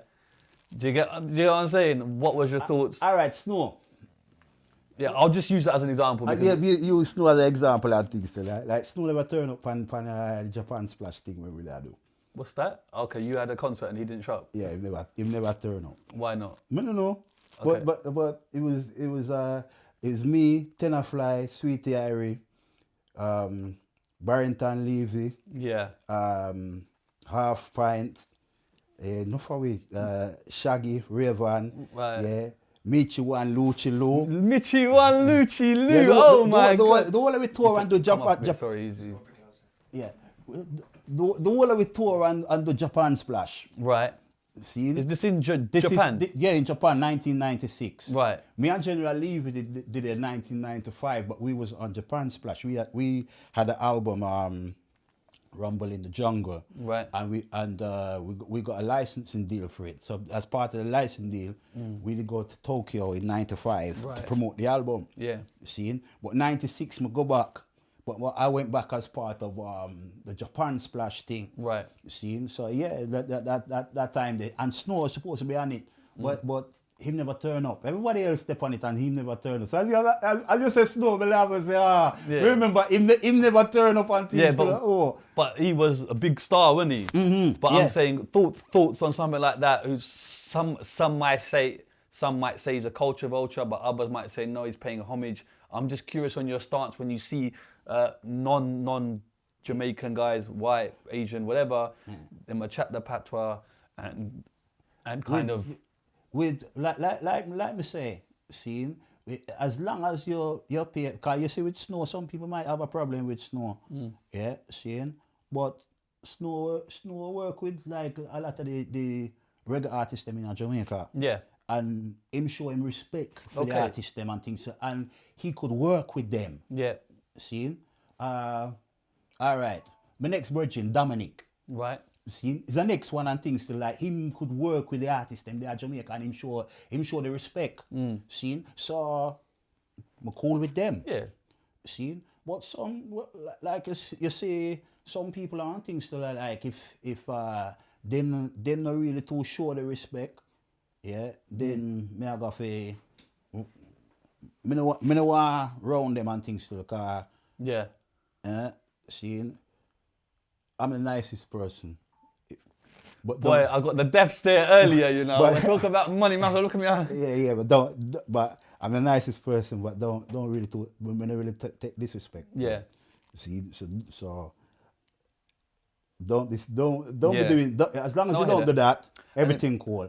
But some people they take it like because you're nice. Yeah. Yeah, them things they can't take They have liberty to- and things. So I'm really to take them. Then, things. okay, let's say artists like Tuggawar, for example, he's been on Sting stage. He's really done that. You know what I'm saying? So, like, I suppose from my point of view, you kind of have to rate it. You get me? Because Tuggawar is a man where him give respect. yes, Yeah, see, him have him style or him doing thing, but he's a man where give respect and things. So we don't really have nothing Yeah. to say about him and things. no, that's fair enough.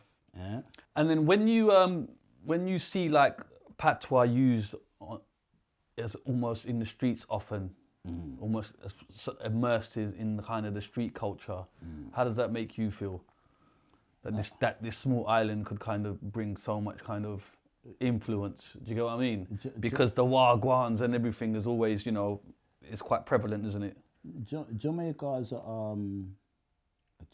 influence, Yeah. yeah, worldwide. You see, for a little small island, it have a very large influence on the world. Right, Humongous influence. right now, the American hip hop community has got his nose out of joint because some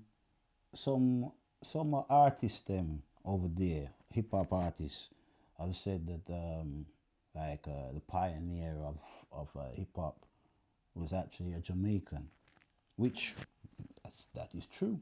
Right. Yeah, you see, and them say that hip hop come from sound system culture. Yeah. Which is true. You see, but if you actually know the sound system culture, yeah, reggae wasn't the music that was played on sound system first. Right. Yeah, like my parents, my parents, and they used to go dance. Like my father used to follow Sir Coxsone. Right. In Jamaica, not the Coxsone from here in England. He used to follow Coxsone in Jamaica. Right. Seeing that was his sound. Yeah, my mother used to like sound them and things that she used to go and rave a sound to as well. Yeah, but they both tell me to say, and that's why I say like with them selection when I was young, I would hear ska music. Yeah, but a lot of music when I listen to and things that I used to hear like old soul. Yeah, you see, because old rhythm and blues and things still. Yeah, because that's what used to play on sound system originally. Right. You see, yeah, they used to play the American music, and then them start make the local music and things. So yeah, whereas the hip hop people them now is talking say, well, because them find out that now them attack say, well we influenced you.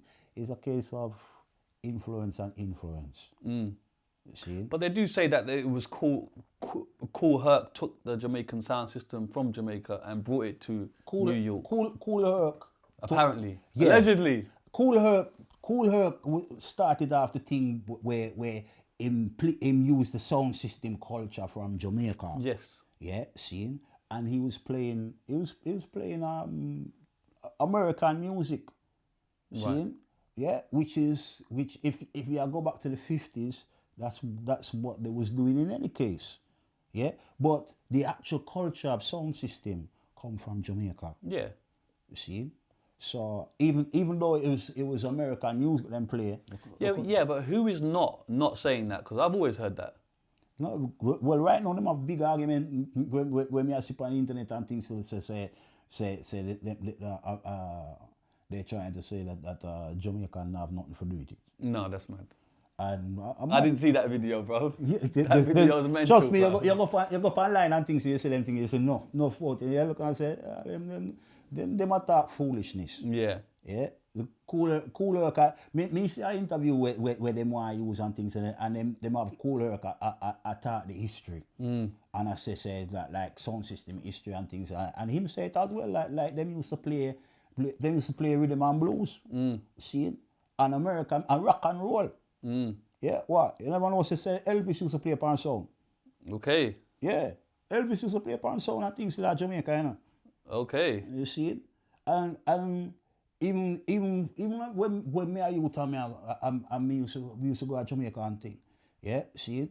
The music we play upon the radio more times still used to be American soul. Yeah, more American soul music than you hear dancehall or reggae. Okay. See, always probably even now well, them probably change it now because them have more station. But you see when time you used to be RJR and JBC, yeah, you see you hear more American thing more than you hear the Jamaican local thing.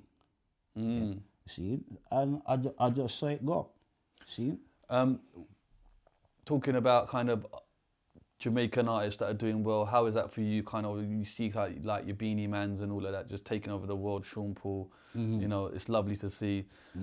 How is that for you? You know, when you kind of seeing just how big these artists are. I love them thing there. Like me say, with a lot of artists them and things so we boss and come through and things so me know one and two of them. See, when being first come to England and things so it's me and Tenor flying my part of it. Yeah. See, so yeah, see, and we see him rise up and things. So we carry him for doing first jungle tune.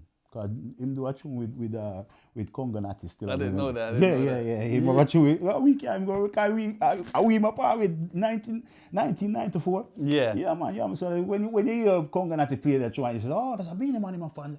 And we say, oh, okay, that was Tenor Fly and Top Cat, yeah. We bring it all day. Yeah. So I saw the thing go. And then kind of where are you now with music and stuff? Are you still kind of highly active? I'm still active. Yeah. I'm more prefer to be doing producing nowadays. Okay, why is that? Because of my love of music and things still. My thing is really making music. Yeah. I always kind of, I start off as an artist. Yeah. Yeah. But you're still an artist, no? I'm still an artist. Yeah, still. You're just more in the back seats, kind of. I kind of prefer to be. Yeah, I'll still always. I'm trying to pinpoint that reason. Is this an age thing? Is this just the change of the times? No, it's just something that I've always wanted to do, and I've liked doing it since I start doing producing. Right. I started off producing in the old school way of producing where I just bring everybody together and thing and make the thing happen. Now it's just Seeing, but no, I can change hats. Seeing, so I can engineer. I can play one and two instruments. Yeah, I can program I can program beats and things like that on a drum machine or on a computer. Yeah. Yeah, seeing. So I have various skills and things in music. But are you kind of active vocally? If someone said, "I have something for you," I want to. That is my main skill. So what is your criteria then? Do you just have to feel it, or does it have to be established artist? What kind of things are you looking for? If in what way? Like someone wants Top Cat on a rhythm. If they want a rhythm and things, send me the thing, let me hear it. If it sound good, yeah, and you deal with the business side of things properly. And what's that? Just good splits, etc. Yeah. Righteous splits, just Then more times still, I'll consider it. I'll consider it if I fancy it. Yeah. If I fancy if it, it's enough for me to get out of bed, I'll do that. Yeah, actually, yes. That's kind of how it go really still, you know. Yeah, if it's good enough for you, yeah. Like you come in and eat that thing and things still, you just kind of look at that and say, "Acha." See, but if you come with the thing proper, see, then I'll consider it and things like, all right, let me hear the thing. Yeah. And if it sounds like something where, all right, I can do, and it catches my interest, then I'll do it. Side note, MC Bushkin's playing right there. MC Bushkin shouted you out as one of the forefathers. You see it? When you see kind of MC Bushkin, how impactful he was in garage, and he openly says he brought the sound system ways into garage that then birthed grime. So when you look at this kind of timeline, and it's nice to see Top Cat is at the start of these timelines. You influenced. This is almost the seed has created this tremendous thing. Quite a few of that generation them used to tell when them boss and things, they used to tell me, they said, "Why are you inspiring?" You know? But that's what I mean. And I used to think that, come on, you're taking the piss. No, but it's a very genuine thing. But it's a genuine thing what it means still in truth. Yeah, but I used to think, come on, man. What? Do you ever have time to take that on board? Like, I have started snowball effect. Mine could have been one of the first little bits of snow that turned into this. Well, I give thanks to the Almighty that Him put me in a position where I could inspire others to go forward and do that. So yeah, same thing like with the Bushkins and your Soul Solids and all of them. You see, yeah. Me give thanks to that, and I'm glad and I'm proud of what they've all achieved. Would you say you're due your MBE now? for contribution to the arts. I don't need no MB. Yeah, I don't need no. No, but I'm yeah. just trying to put that in a perspective of. You see, if that be the case on things, probably other people they would have tell you about that if that's what they feel. Yeah. Me personally, and things that is not some. I'm not really. Yeah. I'm not really that way there inclined. Yeah, but I'm saying the accolade side of things. Does that ever bother you? Do you feel like you don't get enough, or is it just nothing? How do you know what I mean? You know that people want their awards. I don't really get awards anymore. Yeah. But how many awards have you got? Read off some of them. I've got MC of the year probably around about 5 or 6 times. Yeah. Yeah, seeing I've got 2 record of the year. Yeah. The last award that I picked up was from DJ Magazine. Mm-hmm. They gave me an award for as game changer, me and Double 99. Yeah. Well, that was a game changer. They gave us that award a couple of years ago on the 25th anniversary of Rick Groove. Yeah. Yeah, so that was the last award I get, but I don't really to watch it and follow it so much anymore and things still. That was something where when I used to get awards and things, I used to give them to my mother. So that was kind of what it was for really for me still. I like for sure achievement to my mother and things still. And when you see this new era, kind of TikTok era, people blowing up overnight, who perhaps some would argue have not put in the work and not really paid their dues, how does that make you feel as a kind of veteran who really had to do the thing properly? Boy, right, and only look upon the thing as a hustle. It's not really like a serious thing as a career. Yeah. What, as in TikTok is not what? Yeah, no, I don't really see. But these people are making thousands online. Well, I that's great for them. That's great for them. I think so. Yeah, man. Yeah, but there's obviously, how do you feel when some of them are perhaps not paid their dues, man? It's just they blow up overnight. It's like over something that's trivial or some may call silly. If them work them thing and I say it go, yeah, is as I was told back in the days, yeah, and I'm still here doing what I'm doing. I'm still okay. Yeah. Yeah. Seen. So the race is not for the swift. It's for those who can endure. Seen. So if you have the stamina for endure and things like you have a thing called one hit wonder. Yes. Yeah. No, you see, after I done my first tune and I got record of the year and I got I was number 1 for 6 weeks and I got record of the year. Yeah. Yeah. It was always at the back of my mind that I have to get another number 1 because I know that. Yes, like a double-edged sword, right? You got it can be a curse, right? A gift and a curse. You see, yeah, because I know I was told by 1 and 2 people that I will never ever make another tune as big as Love Me Says. Come like the maths teacher. Yeah. I didn't bother going and going to their class and tell us, say, you remember you tell me sister me never gonna make another number 1? Yeah. Yeah. You know how many have now? Yeah. Yeah, you see? Yeah, I have needed to. Yeah. But I put that one there to bed, made sure of it. See? Love Me Says is even my highest earner. Yeah. You see? So, should I say about it? Yeah, why not? Yeah, why not? Yeah. Me and Joe G, Joe G bring me in for the Vice Love Me Says. I never met the musician who he used to produce the tune. Right. Yeah, until after the record was out. Okay. Yeah. But he's a bit. Okay. Yeah, so he's going around and telling people that he wrote the song Love Me Says. Wow. And he doesn't even know the people who are calling this. They don't know him. He doesn't know Festus and Esteban. So. How does that make you feel when people try to take what's yours? Him can't take what mine.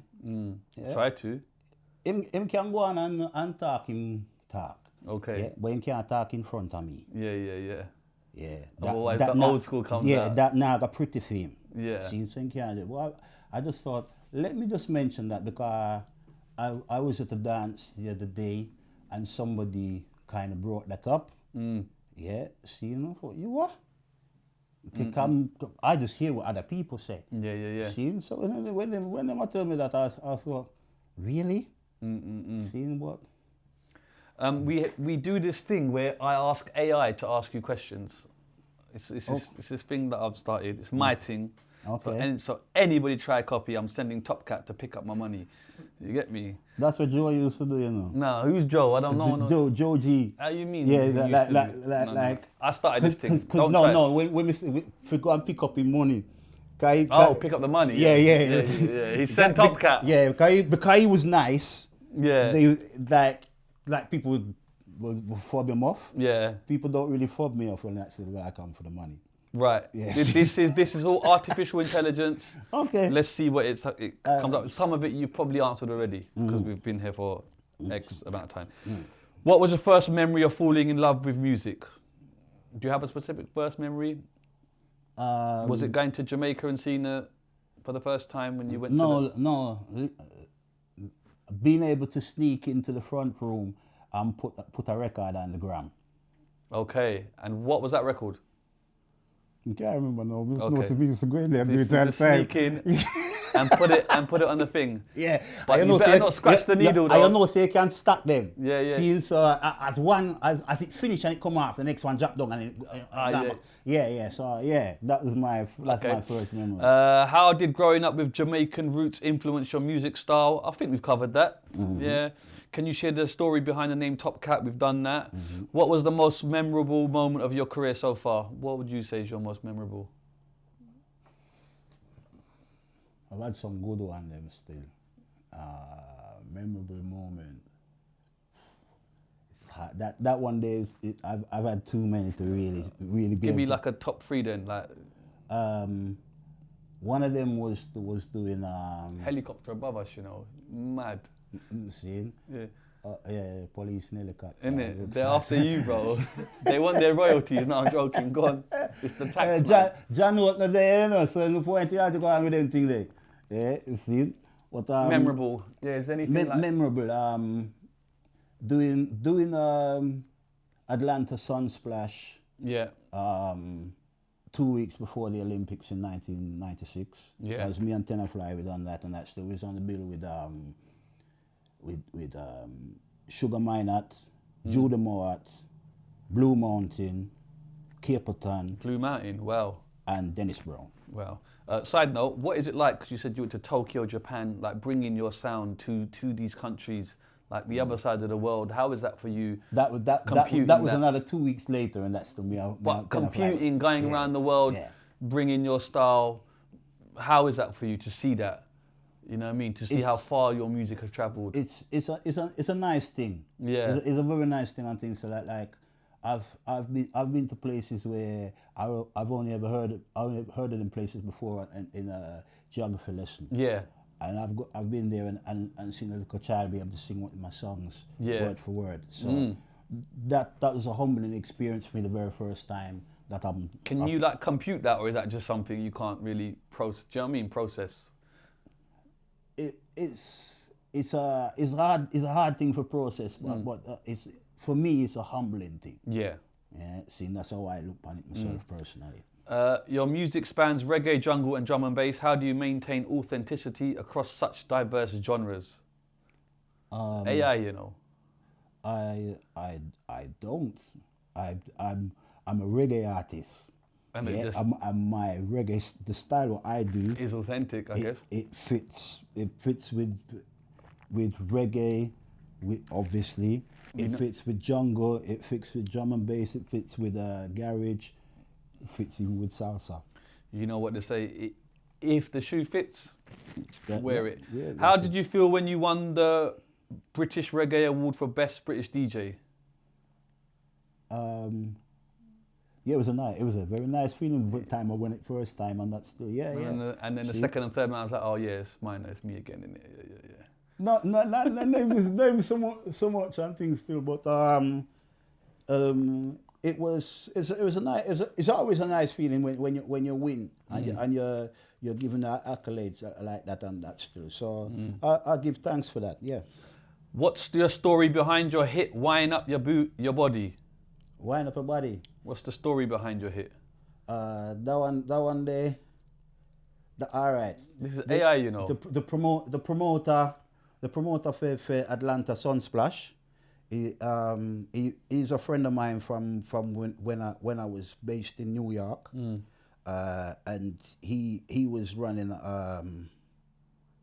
a stretch limousine business there. Right. But he had two stretch limousines. He had a black one and a white one. Yeah. Yeah, but he also produced music. Right. See, so he had albums with artists, them up and coming artists. Yeah. Yeah, and he also was a very good producer himself. So the Wind Up Your Body, he kind of gave me the hook. Oh, he gave it to you. He gave me the hook. The hey, wind up your body, hey. Yeah, he gave me the hey. Yeah, he gave you the hey. What, did he get royalties for the hey? See, he's never asked me for none. Yeah. See, but like he was in the studio around by Joe's. He come over to England. See, so when he come to England and things he was moving with me on Tenor Fly. That's the reason why that was in '94. See, and so that's the reason why '96. Like he sent for us to do the Sunsplash. Yeah. See, but he'd moved from New York and moved to Atlanta now, and he had a fleet of stretch limousines. Yeah. See, and so but the story behind that is that he gave me the hook, and then I built the song around the hook. Are there any artists you've worked with that really pushed your creativity? Are there any artists that really pushed your creativity? Tenor Fly. Yeah. If you could collaborate with any artist dead or alive, who would it be? Again, Tenor Fly.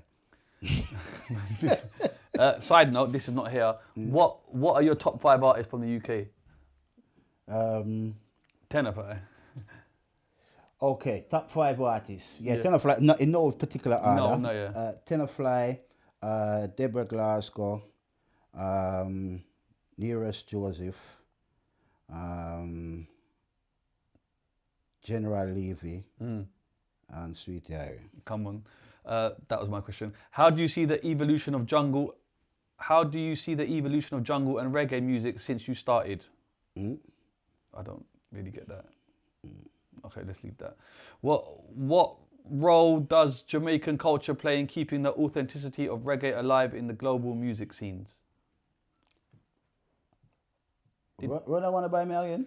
What role does Jamaican culture play in keeping the authenticity of reggae music alive in global music scenes? I think we spoke about this, about artists that were not Jamaican. And you said they can't, you know what I mean, they have to pay homage, they have to have the respect, etc. Well, what's the secret of staying relevant in the music industry for so long? Be yourself. Be yourself. What's been the biggest challenge in your career and how did you overcome it? Took time out. Yeah? Are you worried when you take time out that we're now in the era of if you're out too long, you're forgotten about? No. No? Don't need to worry about that. Okay. How has the music industry changed for artists since you started in the 80s? Change a whole heap of things. So the meaning of being an artist has changed. Now a producer or a beat maker is an artist. Yeah. Yeah, and the artist is somebody who features. So how does that make you feel then? Is it something you go with, or is it something that you feel like? It's not really something that I really go with them ways there, and that's still like. Man, don't go with them ways there. It's equal billing. Yeah. What's your advice for young artists trying to break into the reggae or jungle music? Well, jungle's not really a. What would be your advice for a young artist trying to break into the music business? Yeah. Well, the music business is different now. Yeah. Yeah, but if you want to be able to stand out amongst the other artists who are of the same age and that still, be able to do everything what the young artists them can do. Yeah. Yeah. And practice the skills and be able to do the skills that the veteran artists them can do. Because if you can do that, you can do more than what the other competition can do. So you've got an advantage. Do you feel like the youngsters are not really putting the time into the craft? They're trying to cut. There's a lot of corner cutting. You see, a lot of influencers them and things will come up with all kind of rubbish. Yeah, seeing, and you see because of that, yeah, and people follow where them people they say. Yeah, seeing that kind of mess up the whole thing. Yeah, seeing. And with technology, you see, because you can kind of get away with a thing. Yeah, see, you can go to a studio and don't have no idea of what you're going to do. Yeah, see, and you can do line by line. Yeah, punch them in the lines. Man's blinking like no. Yeah, may not be. What happen? You see, Tenor fly. How me do my thing, how me do my songwriting, and how Tenor Fly doing songwriting are two different ways still, you know. See, Tenor Fly is more head top. What does that mean, head top? Oh, top of the head, yeah. Freestyle. See, freestyle, yeah, and I'm more writing. Yeah. Yeah, see, but neither is 100%. Yeah, it's what works for you. Neither way was 100%. Right. I'm not 100% right, like writing. Yeah. And he's not 100%. Freestyle. Yeah. Like certain things Fly will write them down. Seen? And certain things the man thinks like, when I have 2 verses, I need a 3rd verse. I can kind of freestyle the last verse and kind of get away with that thing. Yeah, seen? Yeah, and so that's how that kind of work. And you have the one with you're stronger on, seen, and you work out for the one where you're stronger on. But you see the time that it takes for you to do a tune. Yeah, seen? You can't be going in and line for line what? Joke thing that. That's a joke thing. What's a day in the life of Top Cat when you're not on stage? What do you do, sir, in this day? You're just chilling, just counting your money, like Scrooge McDuck, just going in the back, do a little swim, backstroke in your coins and noise. Sometimes you know you have to open the vault. Yeah, you have to dive in it, you know, yeah, and man. have a little swim. Yeah. Yeah, see. Then come back out and things and just towel yourself off. Yeah, man. You know, see, I'm not mad at that. Brush up some things. But what do you like doing on a day to day? Do you just see where the wind takes you? Yeah, I'll go on. It depends where me lep on and things. So sometimes like me a country boy still, you know. So not all the time I can do in a town. Sometimes I like for out in a countryside. Yeah. Yeah, when the weather permit and things, I like for do in a country. Yeah, I respect that. You see it? Yeah. And like me did I say earlier with the judo thing and things. When I was a youth, yeah, when we get bigger and things still and things, I used to do other martial arts and that still. I kind of like the martial arts thing. Yeah. You still doing it? What are you doing? Judo? I don't. Judo's bad for the hips, bro. Judo's bad. I do the Brazilian Jiu-Jitsu. Oh, is it? Yeah. What's that, the capoeira? No. Man doing the dance thing on me, jeez. No. Some of Brazilian Brazilians, they actually showed me how to do that. Yeah. Don't fuck about. Yeah, don't fuck about, bro. Yeah. But it's a like movement, though. Like you have some breakdancing thing and things so you can knock out people. If you catch them with your foot. You know? Yeah. Come on, capoeira. But no, I'm more the Brazilian Jiu-Jitsu and things. Okay, so nice. That's like judo, ground fighting. Yeah. Okay. Are there any rituals or habits you swear by before performing live? Bona spliff. Bona spliff or 2, you get me? Why not? What's the one thing that fans would be surprised? What's the one thing about you that fans would be surprised to learn? We're almost there. 2 more questions. They actually come from Manchester. Bro, the accent's killing me, bro. Bro, just speaking an accent for a minute, bro, it does me, bro. I can't believe it, bro. Like, the man just switches on you, bro. Superpower. You know what I mean? Yeah. What's the craziest fan interaction you've had? Bermuda, when they didn't believe. You went to Bermuda? Yeah, when they never believed. What, did you bust through the triangle? Huh? Yeah. Still there. It's still here, you know. That's another story, but we don't even not go into that. What do you mean? When I went to Bermuda, yeah, and they took me to this dance, and before I done my dance, Yeah. I think it's the day before, they took me to a dance. Yeah. Yeah,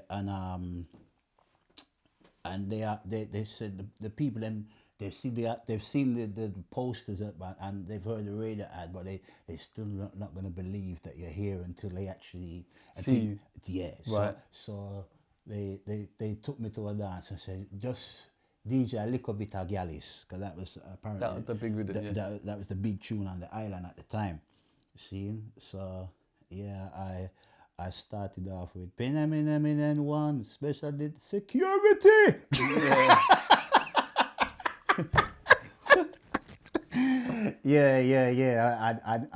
I needed help to get people off of me and then get me out of the place.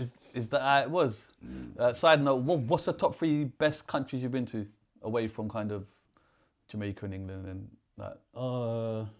Well, I've been to Japan, I've been to China. Yeah. But I like a lot of country them still. Yeah. Seeing I've been to Russia. Seeing I've been all over Europe. Seeing so yeah. Is there kind of anywhere that you still haven't touched down that you want to? Certain African country I want to go. Yeah. Which I haven't been to yet. So, Yeah. but hopefully we will be able to sort out them thing there. Come on. Last question. If you had one message to share with the world right now, what would it be? Do not trust the government. Yeah, hear me? That's a whole new podcast. Don't trust the government. That's a whole new podcast. Man, talk about Dr. Sebi and them things there and COVID jabs, you get me? How was your COVID, by the way? Huh? How was your COVID? I got over it in 4 days. No jabs. No jabs. Yeah, I hear that. It's mad, isn't it? It's mad. And then what can we expect from the future? I have new productions with the new 9 Lives crew, which is coming out this year. Yep. Probably be out before the spring. Yep. And if you're in South America, more than likely I will see me soon. Boom. Where you going, bro? South America, bro. Where you going? Brazil and them thing. Can't really to say. Hey, I'm looking, bro. Bring me in, man. Venezuela and them. Anyway.